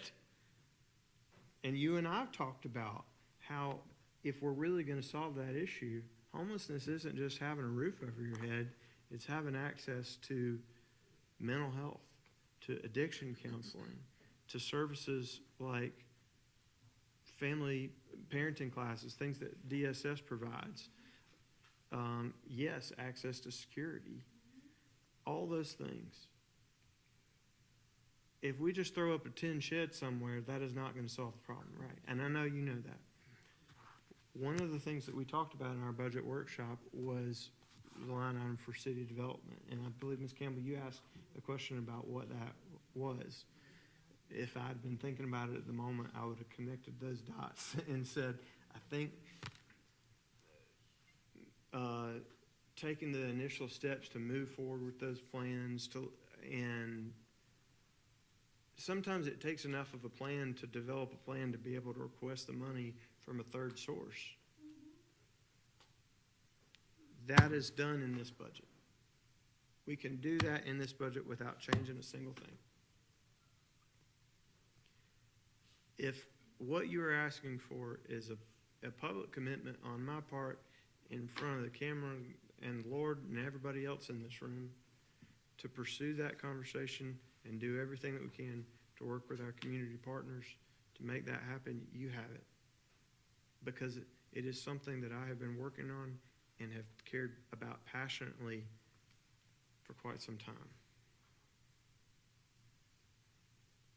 We've had a lot to do in the past 6 months.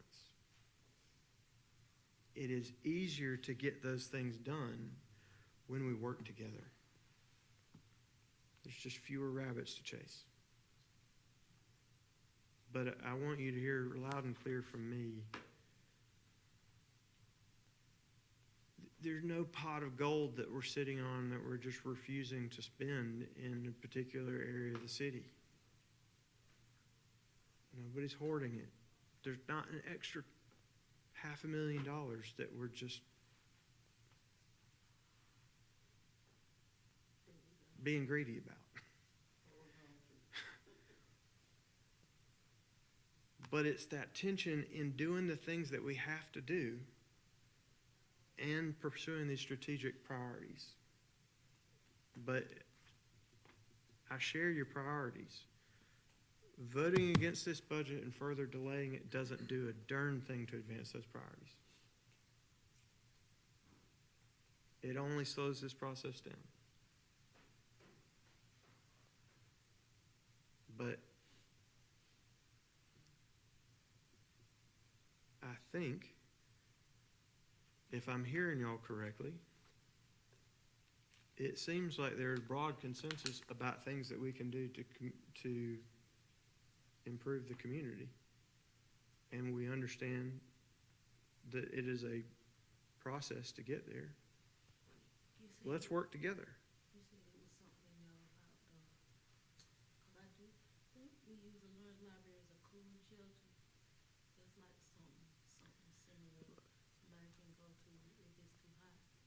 Lawrence County does offer the library in certain inclement weather. Yes, ma'am, but that is not the city. The Lawrence Library? That's the county. So that's what I'm saying, we don't have nothing as a city, like cooling shelters or nothing like that. I'm aware that we don't have a homeless shelter. We do offer up, Cooling, places.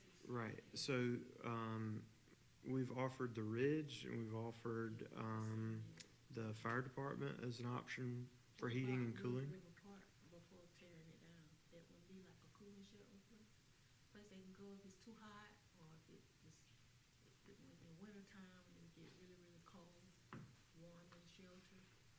It's outside. I'm talking about the little part that's inside, I guess it's just that little bathroom area. We talking about at the river park? Ms. Sullivan, are you suggesting that we should offer the bathrooms at Little River Park? No, you said, Miss Mayor, stop the deflecting. I'm talking about, if you're gonna tear it down, can you utilize the inside space or restructure it where it could be a cooling or warming shelter? I don't know. I've never looked at that issue. I'm be happy to discuss that with you further, though. Okay. See whether that's feasible. Okay, that's all.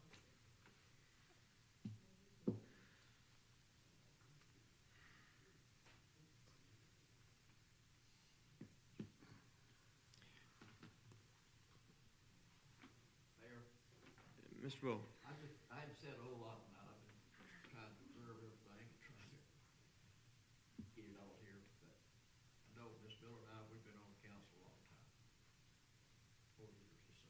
But anyway, I have never known us not be able to come to a meeting and set a budget without having to go into all this discussion. We've had workshops. We had workshops in the past, and everybody seemed to be in accordance years back.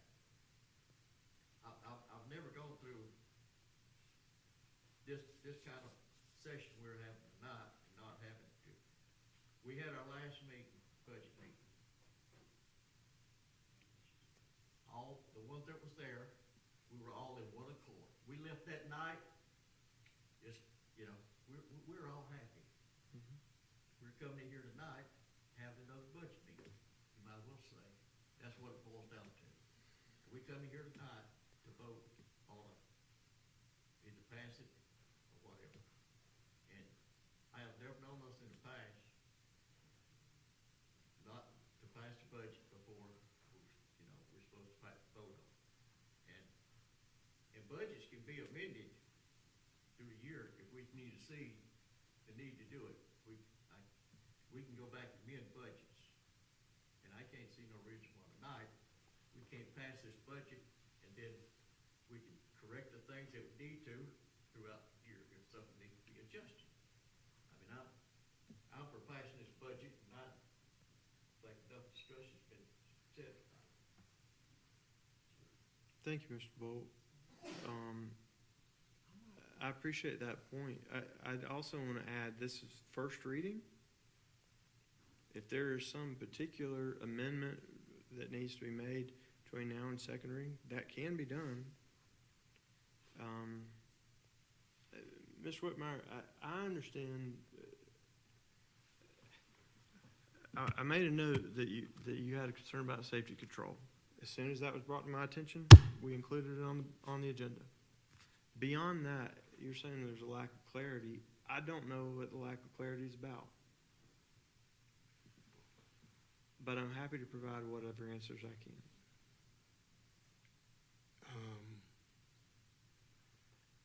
It goes back when, first of all, I don't like the idea that sometimes when you convey your thoughts, it's like, sometimes it can come across a little insulting if we know that there's not a pocket, big barrel of money. We know that. And we know you have to be fiscally responsible. We know that too. Now, my thing is, when you said you made an executive decision, it's like it was just, regardless of what we thought, that it was unimportant, that it was not important to get our buy-in, and it had to be done right away. And that was that concern. And then I talk about community equity. I don't like to say this district, that district. Martin mentioned nothing been done in his district, and he voted for other district. I just like community equity. And when there's a budget done and things are taken into account, areas that have the biggest needs. And sometimes, from what I'm looking at and what I'm saying, is that some of the greatest concerns has been overlooked. And I know now you're putting in perspective for the safety, the pilot that Ms. Campbell put together. And I look at our area, I'm for the whole city also. But when there's been gross neglect, I felt like, for the area that I'm in, I see it and I live it because I live there.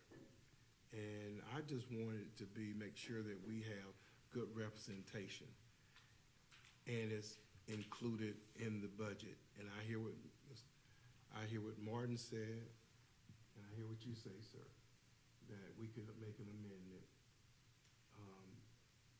You know, So we look at it, I mean, you know. and I get that. I mean, we talked about that in the budget meetings about what the homeless shelters and the thing, but, I mean, you know, but money's gotta be available there, and like the Right. mayor said, you know, we can take a look at things and, see how it goes. Mr. Whitmire, I mean, I agree with you, a homeless shelter would be nice, you know, but, you know, it's gotta be worked out, it's gotta be planned. You can't just say, okay, we're gonna do it, you don't even have a plan.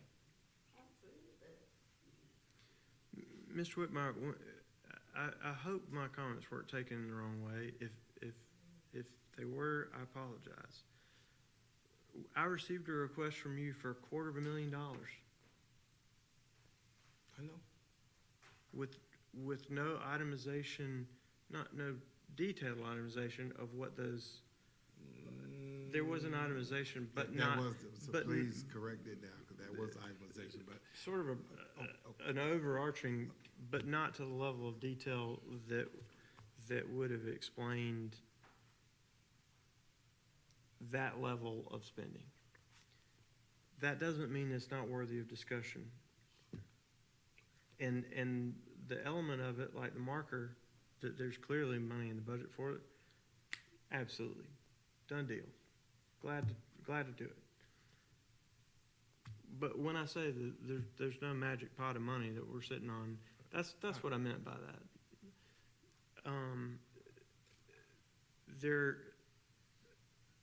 And I know that you know that.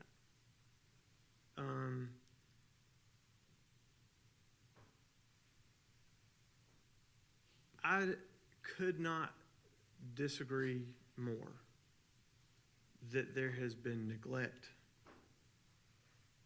or overlooking.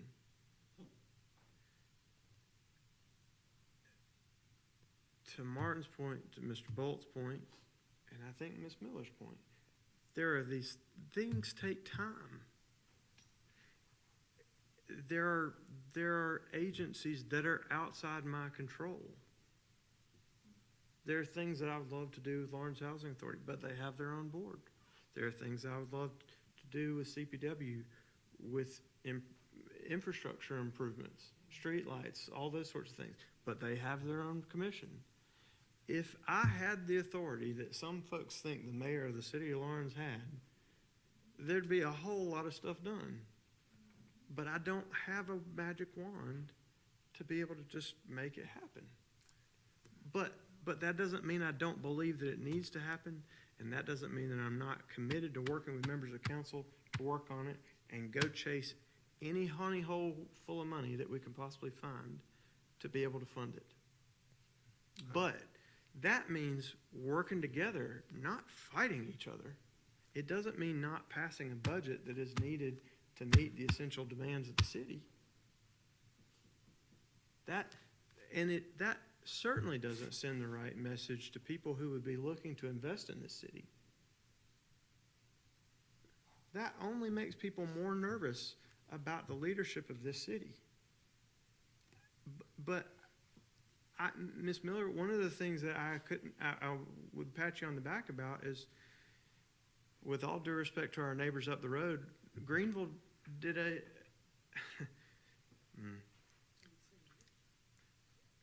Greenville was stuck in a situation where they're having to look in the rearview mirror and figure out how to fix a problem. I think one of the things that this city council can be proud of is that we've taken steps, particularly in our new land use ordinance, to approve ADUs. That was an issue that you raised, Ms. Miller. We have taken steps to provide options for pattern book housing, which would reduce the cost of and the time to build things like duplexes and quadruplexes in a way that is consistent with the look and feel of the community. All those things are little steps that we take to improve the quality of life and housing all around the city. And it is more than any place in the city gonna improve areas which have been overlooked for decades.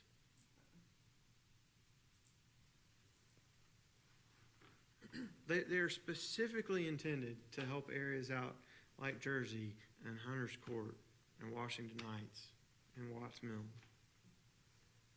And how much time have we put in to bringing new housing to Watts Mill? I mean, the idea that we're just sort of, we only care about the courthouse, which isn't even a city project anyway, and we're just ignoring everything all around the rest of the city is ludicrous. One of the things that we have spent years working on is redevelopment of the Laurens Mill. And they were ready to bring that project before this council. And right now, that project's on hold because of insecurity, because of this sort of thing. Now, I'm not saying it's not okay to ask questions. And that's why we have budget workshops. But this sort of discussion, I agree with Mr. Bolt, this sort of discussion is not productive. There's a better way to do it. Yes, ma'am. Yes, it is a better way, but we haven't done the better way. We had budget workshop, we can have other workshops besides budget workshop. Sure. We can have planning workshop, and that's what I was saying all along with the homeless shelter. And if you say, this, if you recall, I said to you, we need to partner with the county because they getting ready to move into the DSS building. Yes, ma'am. And that would be an ideal place. So, but it's planning, But that, and we can have workshops for the future. I agree with you, And Ms. we don't Miller. have to wait till budget time. This is why we presented what we presented, Mayor I- and council members. I'm sorry, I didn't mean to talk over you. I agree with you, Ms. Miller, but that does not change this budget. No, it does not, but it make us look at it for the future. And someone said, I think Martin said, Johnny Warren said, you could always add, take away, amend, or whatever it is. Absolutely. So we all know that. Let's do it So then. we are insulting each other intelligence. That's all I got to say. I'm through. I'm not saying nothing else. I hope this is just simply miscommunication. And I agree with everything you just said, Ms. Miller. I knew it was gonna Every take word. a collective effort. I already knew it was gonna take a collective effort. I was never suggesting that city take on responsibilities, that we can't work with third parties to get things done. And I guess I was speaking from what I've seen over the last 10, 15 years in the area. And I guess there's a time and place for everything. And I do want to put on the record that I am for progress. I am for progress. And nobody's trying to hold nobody hostage. I just wanted, you gave me some clarification on some things. I don't mind working as a team player, but taxation without representation in most areas, in any area, what I mean by taxation, let me, Please don't be disrespectful to any former member. no. You didn't know what I was going, what I'm saying, proper representation. Proper representation for areas is very important. And that's when people work hard, they want to see proper representation. And we're supposed to represent our district and our constituent and for the whole city. But Can I say something? I am aware of collective, working collectively and collaboratively together. I am aware that we need to do that. And that's the only way we're gonna fix a lot of our problems. So I get that. I just wanted to mention that because you alluded to it earlier about we can't do all I wouldn't expect for us to do it all, the city to do it all. It takes a collective effort and a collaborative effort. Ms. Miller, Ms. Sullivan, I do want to recognize you. If I can respond just briefly, I want to make sure that this is very clear.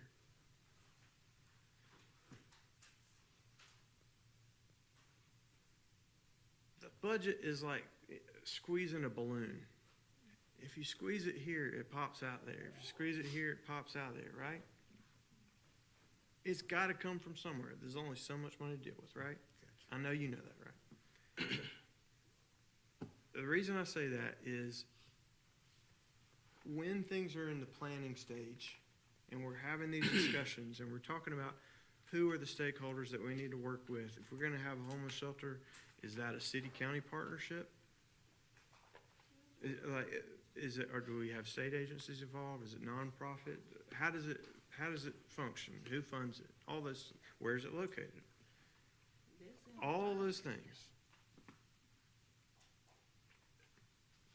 The fire department still has to put gas in the trucks. The police officers still need uniforms. Until we are ready to appropriate those funds, because we have a baked plan, it would be irresponsible to take those funds, to squeeze that part of the balloon, and allocate funds that may not be able to be spent in a particular fiscal year. Right? That doesn't mean it's not a good idea, though, and that certainly doesn't mean that we can't work together to make it happen. So I'm just saying that because I want you to hear loud and clear. Just because something doesn't have a dedicated line item in the budget is not the mayor shooting it down and saying that's stupid, we're not going to pursue that. Does that make sense?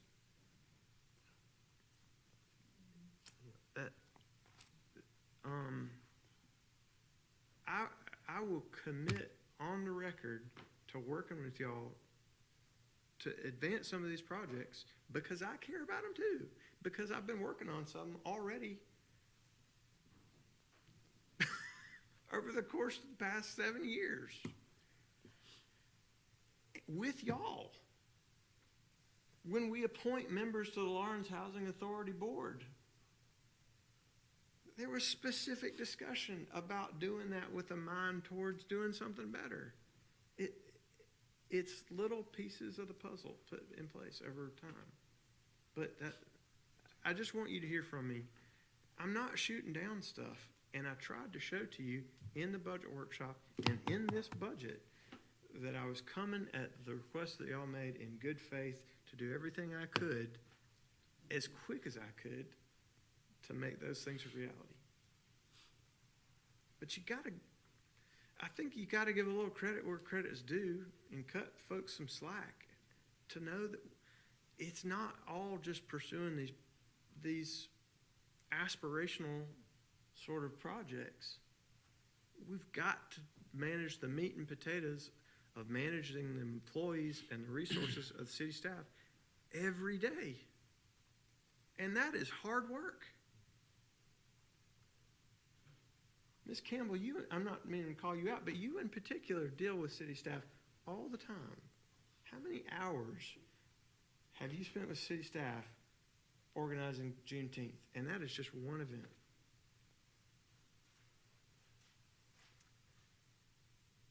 We've just got to work together. I want to make it clear, if it's okay for me to respond now. What do you say is okay? Is it okay? I felt like Ms. Campbell had a Well, response. Alicia. I just want to make it clear that I do a lot of time advocate for District 2 because when I was elected, no one from 6541 voted for me. And so from my understanding from Mr. Wolf, it's nothing wrong with advocating for the need of the district. And that was a part of my responsibility.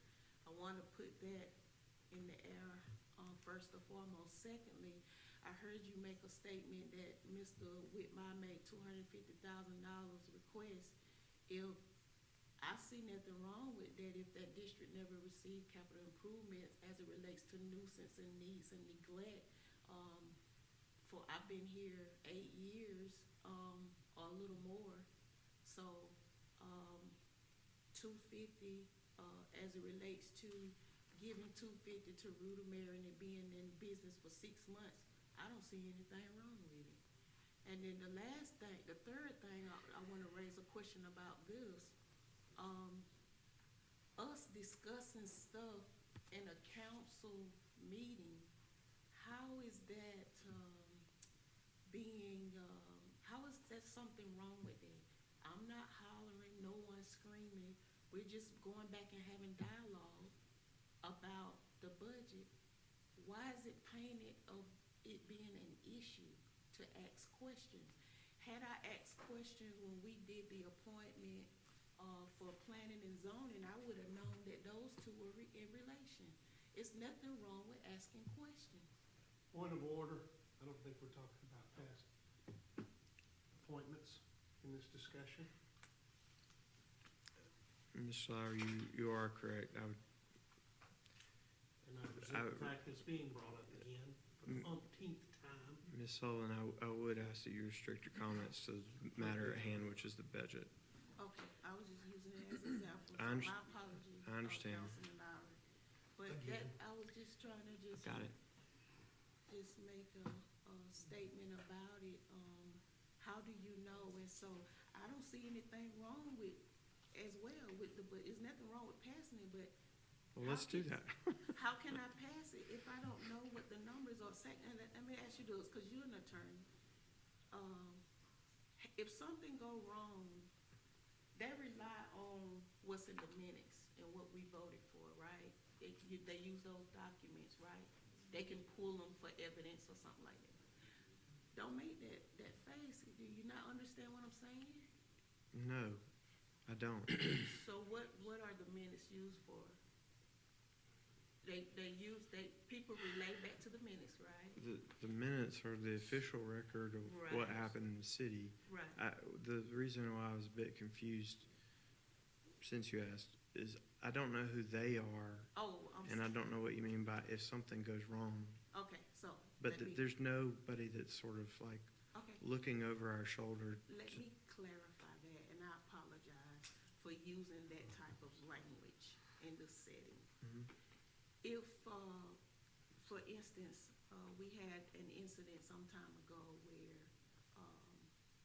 our information was used in a court of law, right? Yes or no?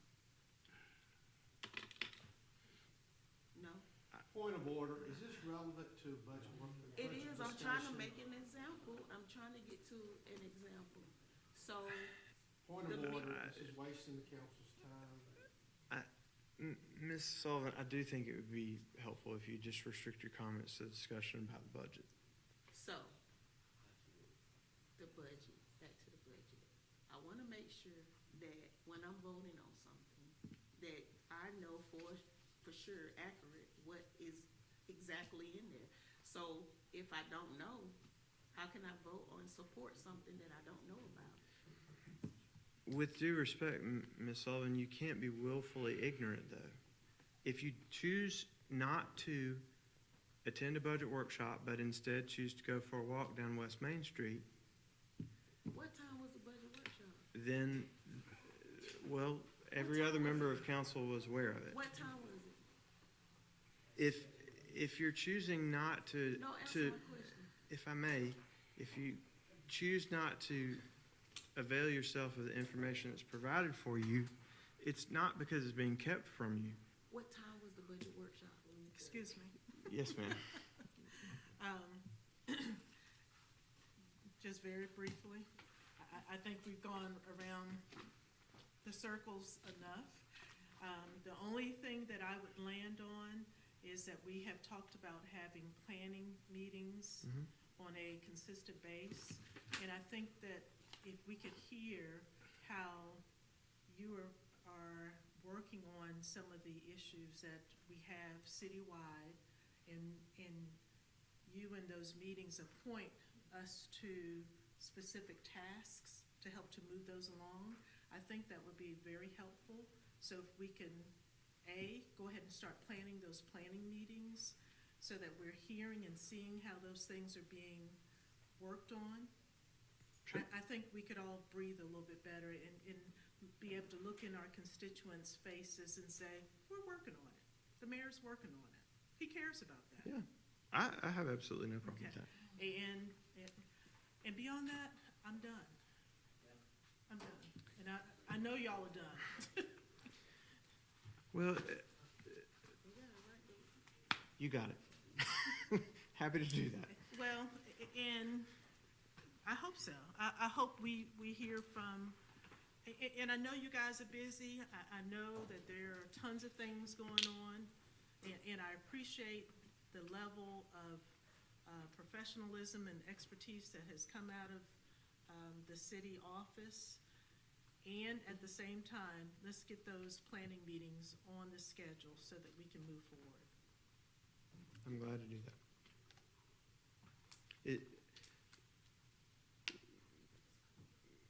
don't want to beat a dead horse here. I agree with you. We've talked about it a lot. Those conversations are already happening. If, I'm happy to include y'all, so you're part of those conversations too. So, is there any further discussion on the motion before us to approve the budget on first reading? Hearing none, I will call the question. All those in favor of approving ordinance 5-26-1 on first reading, please indicate by saying aye. I would ask that we do a roll call vote. Mr. Bolt? Mr. Lowry? Mr. Whitmire? No. Yes. Yes. No. All right, thank you. The budget is approved on first reading. All right, moving on.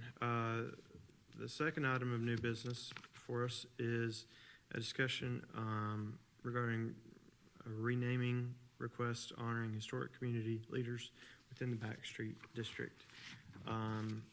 With permission from Ms. Campbell, I will defer to her. The request for this discussion was raised by Ms. Campbell, and so if you don't mind presenting your ideas. I don't mind speaking on it, and actually it came from Gary Williams, a lawyer here in our city, and he submitted this proposal to us or request to us April 14th, 2021. We have put in place some of his requests, and that was to name specific areas in our city or have markers in specific areas of our city to honor the Beasleys, who started the Beasley Funeral Home. That's been done.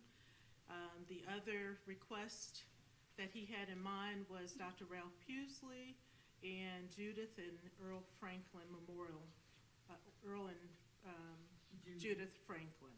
So I just wanted to bring this before the board again, especially since during our report to the city, we emphasized all the things that we've done with Backstreet. And as it's been said in today's meeting, we're preserving who we are. Part of who we are today is because of Ralph Pusley and the Franklins. So I wanted to bring this back to our attention. Thank you, Ms. Campbell. This is an item for council discussion, so no motion is needed. Council, what thoughts do you have? Can we say, not table this? But, huh? No, but I'm saying for discussion purpose, when we start our planning meeting with all this right here, historic, because there's more to it than what was read, and we need to do more research on that so we'll know the truth, the facts, and everything.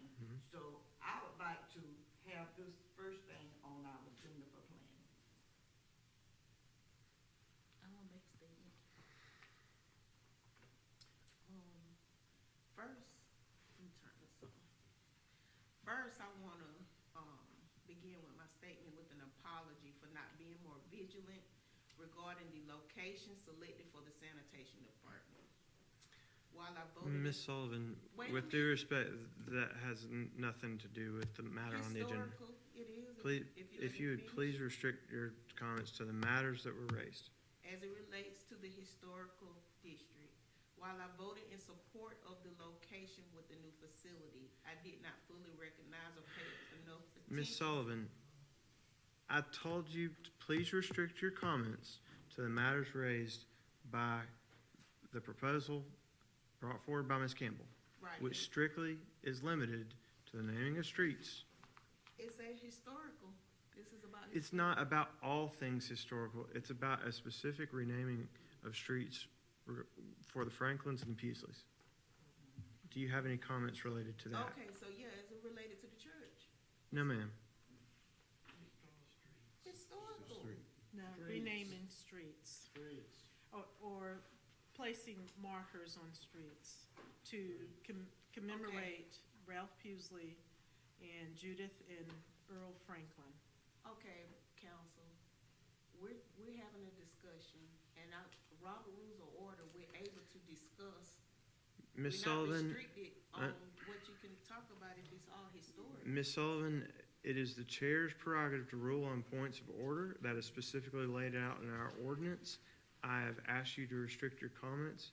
If you continue to discuss something other than the matter that is on the agenda, you're out of order.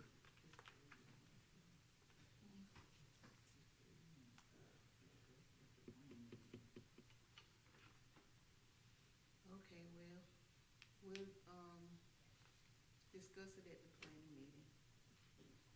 But I do, the voice of the minority is supposed to be heard in parliamentary rule, and this is not allowing everybody to be heard. I will make that statement. Concerning historic.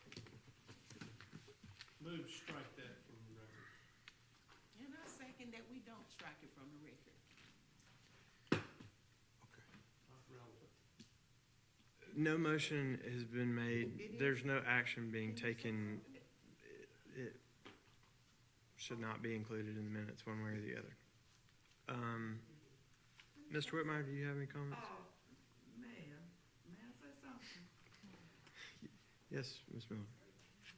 Historical, what I think that she was getting at, and, what Cassandra said, what's here, is still historical.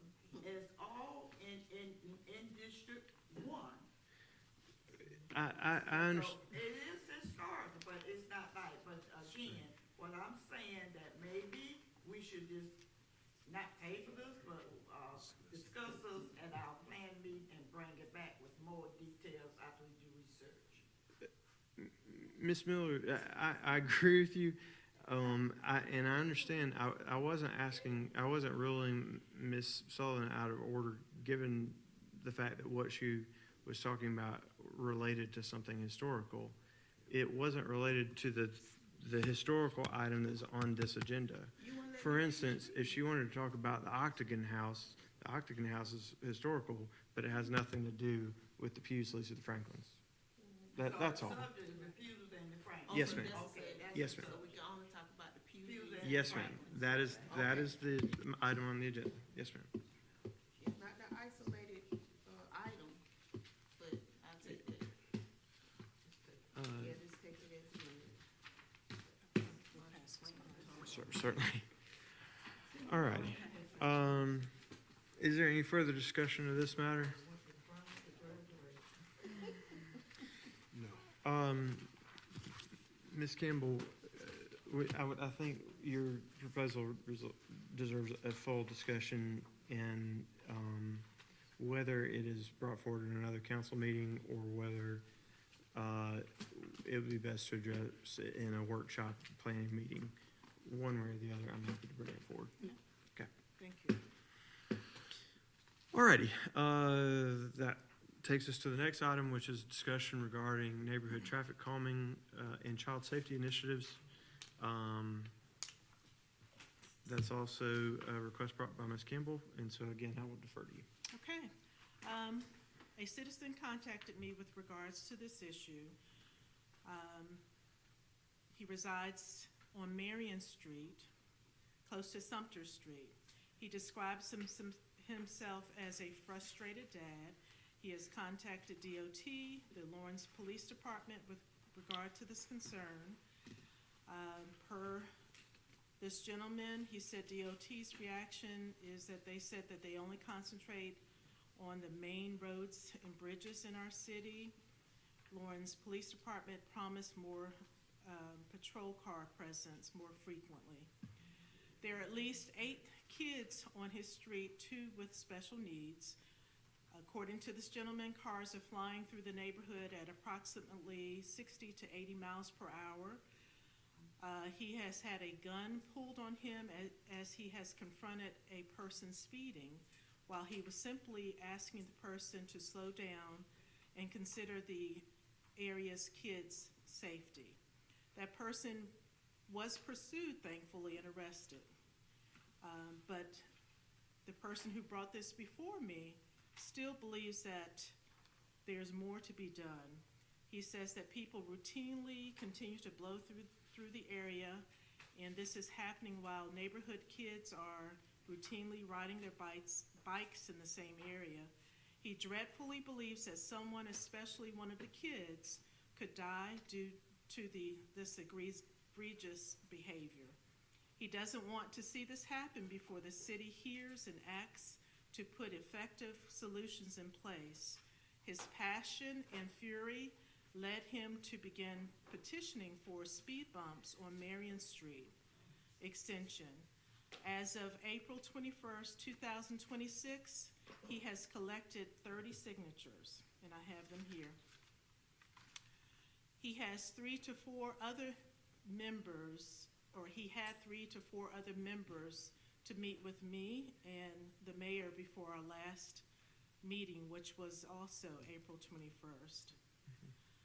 The fix in this gentleman's mind is to install speed bumps in strategic locations, and he even invited the police to have a presence in his own yard, in his own driveway. So that would help to increase the police presence. So what you all have before you and what I had sent out to the council before our meeting is a proposal to help our entire community. This, as Mr. Whitmire said earlier, is a proposal that could be used citywide to help us. And the goal, of course, would be to just make sure that our areas are safe.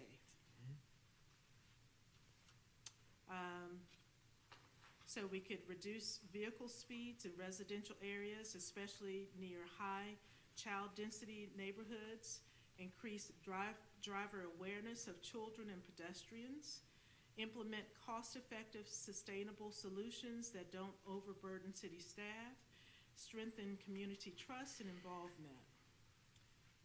So my suggestion, citywide, install speed bumps, could be one of the things we think about.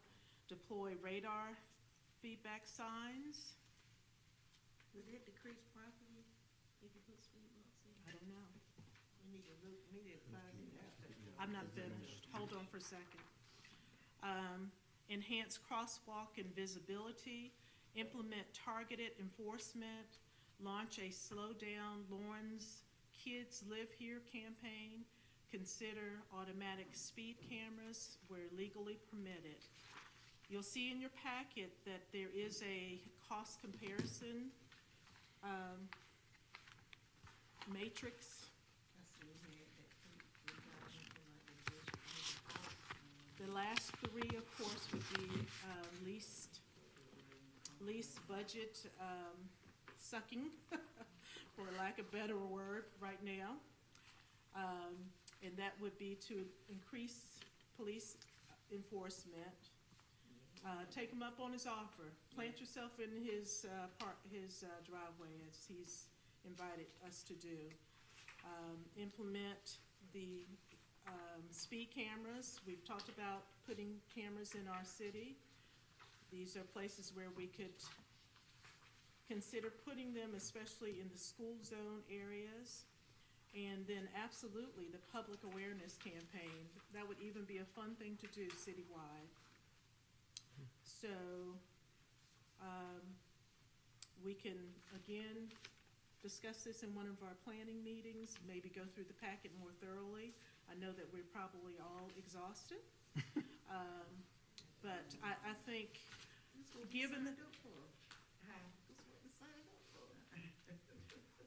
I signed up for it too. I did. And this is super important because it also involves the safety of our children. And I know that we all in this room care about our children. And at the same time, so that we can thoroughly go through the packet and digest the ideas that are in this packet, I suggest that we defer it to one of our planning meetings. I want to provide just a quick little bit of information, and then I'm happy if that is the consensus council to defer further discussion to a planning meeting, or if everybody wants to have their say, we can do that too. Just for the information, speed cameras are not legal in the state of South Carolina. Okay. So, I have been to places and experienced them where they are, and I think it's effective, but under the law in our state, we can't do that. Okay. I can tell you, as soon as we received this request, I set up a meeting with the police department. Assistant Chief Sherfield and I met twice and spoke at length on this issue. They have already installed speed detection equipment on Marion Street. Excellent. And so I wanted to applaud you for taking the initiative to come up with potential solutions and information so that we actually have data and information to work from about possible solutions. In my discussions with the Assistant Chief, the notion was we need to, I'm not saying anybody's not being truthful, but let's measure the problem, seeing if we're going to implement some of these measures. Is Marion Street the top of the list? Are there other places? Much needed. Yeah, Right. we just want to approach this problem with data, but we jumped on that, and I applaud the police department for doing that. And actually, part of what I wanted to say is that I suggest that we do check police records, check with each one of the counselors to find out what's going on in our communities, and come up with a game plan as to what areas we need to Yes. target. I can tell you that they were really Johnny on the spot and have already provided traffic counts for some of the major streets in the city, broken down by ward. And part of the discussion we had was coordination with DOT and other partners to be able to get what data they have. We also have some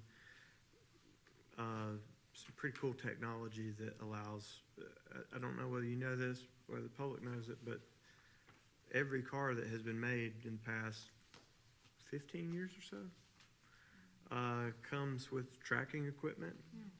And without speed cameras, we can have an idea of what speeds are. And while that technology is pretty cool, we want to trust but verify, and that's where we're using some old-fashioned mechanical equipment to make sure that data is accurate. So all that to say, we're on it. I'm happy to talk about it in a planning session, and hopefully by that time, we'll have a little bit more data to work from. Excellent. Thank you. Absolutely. Now, that takes us to the last item on the agenda. Oh, I'm sorry, I need to do this properly. Is there any further discussion on that item? No, I just wanna say this. I'm sorry. Thank you, this right here is real good, but it's the same thing that Calvin had said about over there, and I would like to especially look at our school zone Yeah. area and all that, but Calvin had already asked for the speed bumps and all that, and what we can do to slow the traffic down. So this is the second thing that we'll be talking about in the plan. I'm glad you brought up schools. One of the things that I heard from the police that I wanted to share with y'all was, of course, they can't be behind every bus every day, but they are paying particular attention when they're doing their patrols to following school buses and seeing who's illegally passing and speeding around kids. So kudos to the police department. Yeah. Yes. Thank you. Thank you. Thank you, that was good, cause I Mhm. This is real good. All right, if there's no further discussion on that, I don't want to shortchange anybody. But we'll move on to the last item, which would be discussion of potential amendment to ordinance 7-22-3 related to council meeting procedures and council member closing remarks. That item for discussion was requested by Ms. Sullivan, and so Ms. Sullivan, I will defer to you. Oh, yeah, I think we talked about it last time, and we was, hoping that we could request our attorney to place a proposal or ordinance on here for the amendment to add closing remarks at the end. Now, the last I've heard, everybody was in agreement with it, and I'm not sure if that's something that, or what would be the procedure for us to move forward so that it can be on the agenda to be voted on, to make the amendment, to add, closing remarks for council members.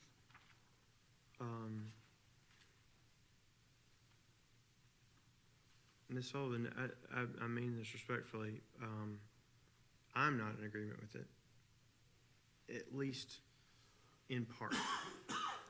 And I want to briefly explain what I mean by that. Okay. We previously had a section on our council agenda which I added You did.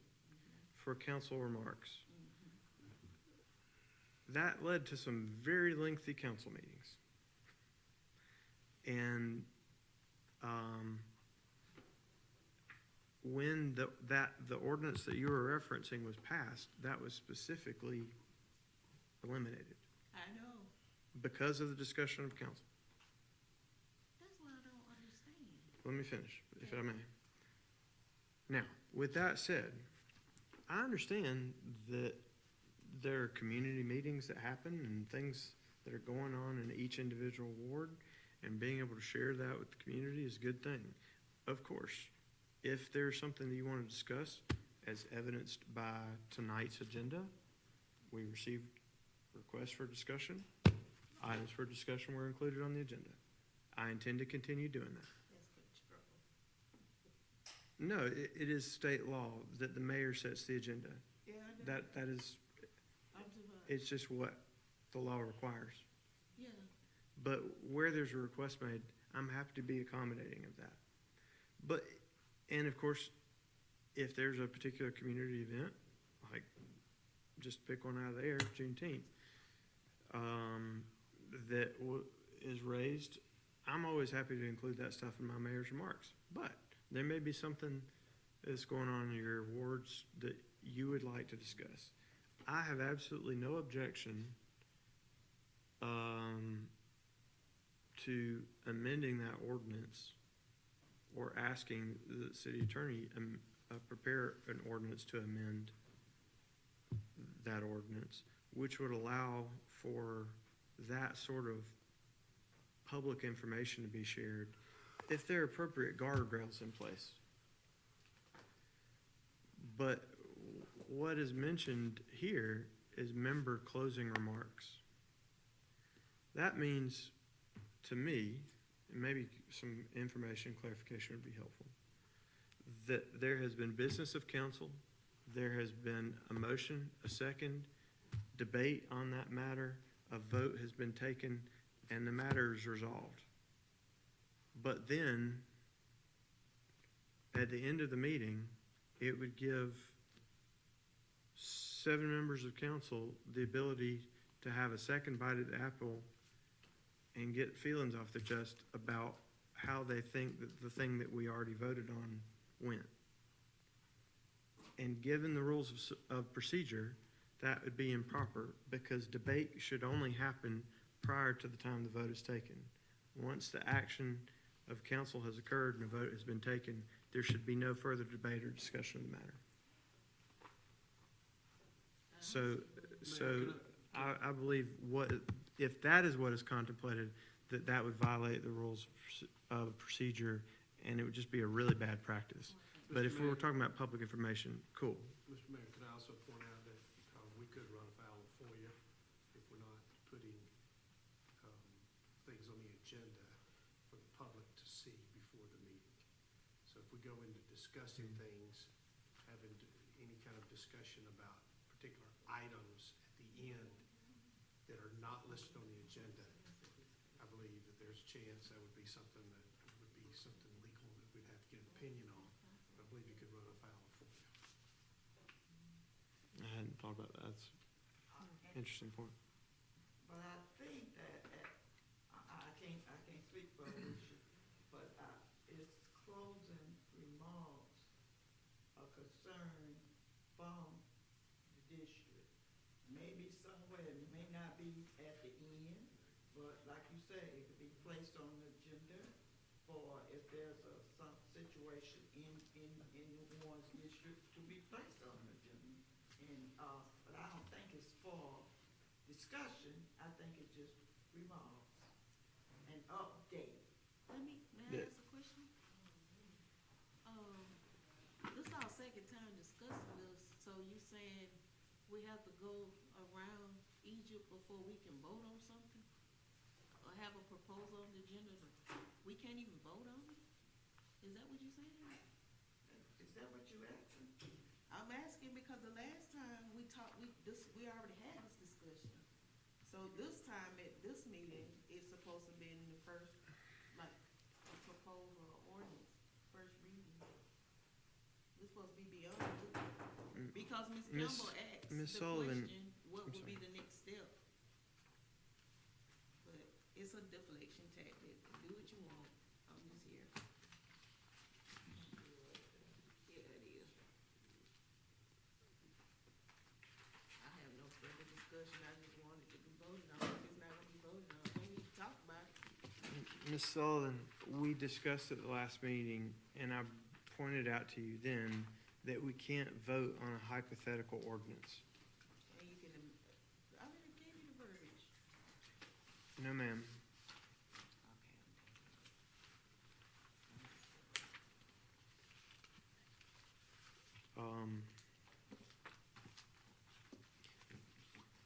Ms. Miller, can I just get some quick clarification about what you meant? When you're saying sharing a concern from your particular ward, And not even from my particular ward, but from the citizens, concerned citizens. right? So I'm not trying to call anybody out. There's a member of council who's not with us anymore that would frequently bring up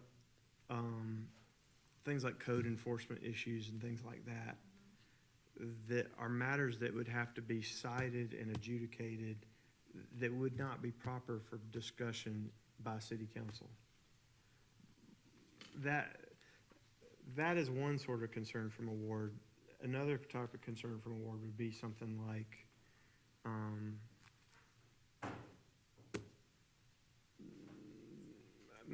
Jersey Street needs to get repaved. That sort of thing, I think, would be absolutely appropriate to bring up. Practically speaking, if you had that sort of concern, because there's a certain amount of administrative work to do, and it would be my office and staff that would work with DOT to get it done, the more efficient thing to do, rather than talk about it at a city council meeting, is just call me or a member of city staff and say, hey, can we work on this? Or send an email, whatever. But as long as, what I'm saying is, if what we're talking about has guardrails on it, I think that's a fine idea, if that's what you want to do. The devil's in the details. Okay, I'm gonna give you a better example, and I mentioned this before in the meeting, and I mentioned this to you, Yes, ma'am. about the Pine Haven situation in the, that development up there. Yes, ma'am. Super Road, Yes, ma'am. and people putting what they want in their yard, and it's a residential area. Yes, ma'am. And they're making their business. Yes, ma'am. Those kind of things that I get every week or every time I see people that live out that way, and that's the Martin district, not my district. So, But they are concerned about, and because they live by themselves, they don't wanna come before the council to address the So they ask me, and I come to you and say things like this, and I even told you about the situation. Yes, ma'am. And I think when Michael was here, he was on top of it. But since he left, nothing. And it's have gotten worse and got Paula John in the yard. I mean, it's disturbing. She can't even sleep late in the morning time because they start work. That's a residential area. That, I understand what you're talking about. When you brought that to my attention, I brought that to code enforcement staff. That when you're dealing with code enforcement, then once that ticket's written or whatever action is taken, then we're in the territory of the judicial process. There are timelines that have to happen, and there's due process that has to happen.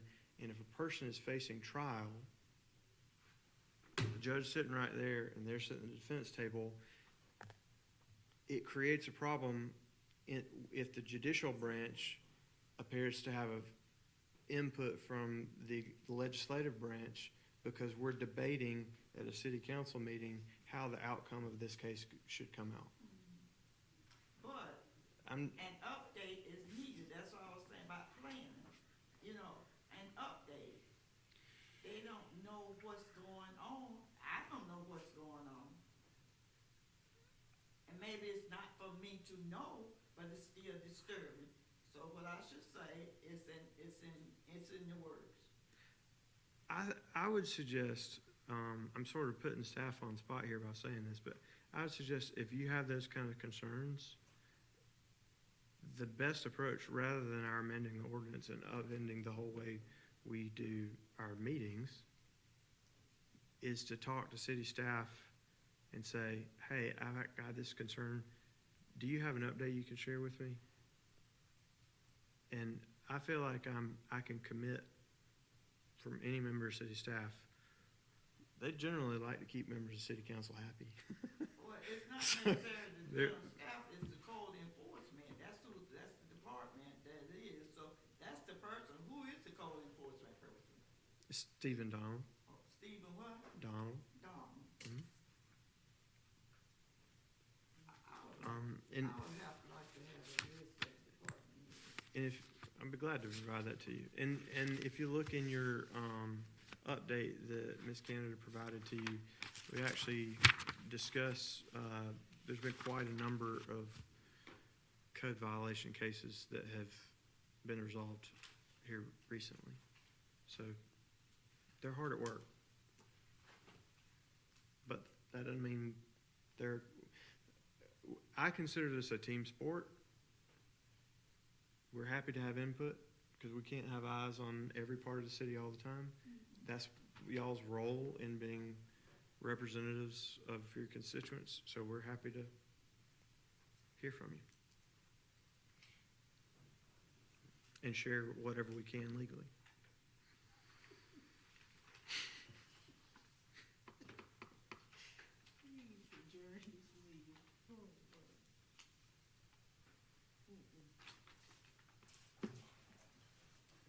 Do you have any further discussion on that matter?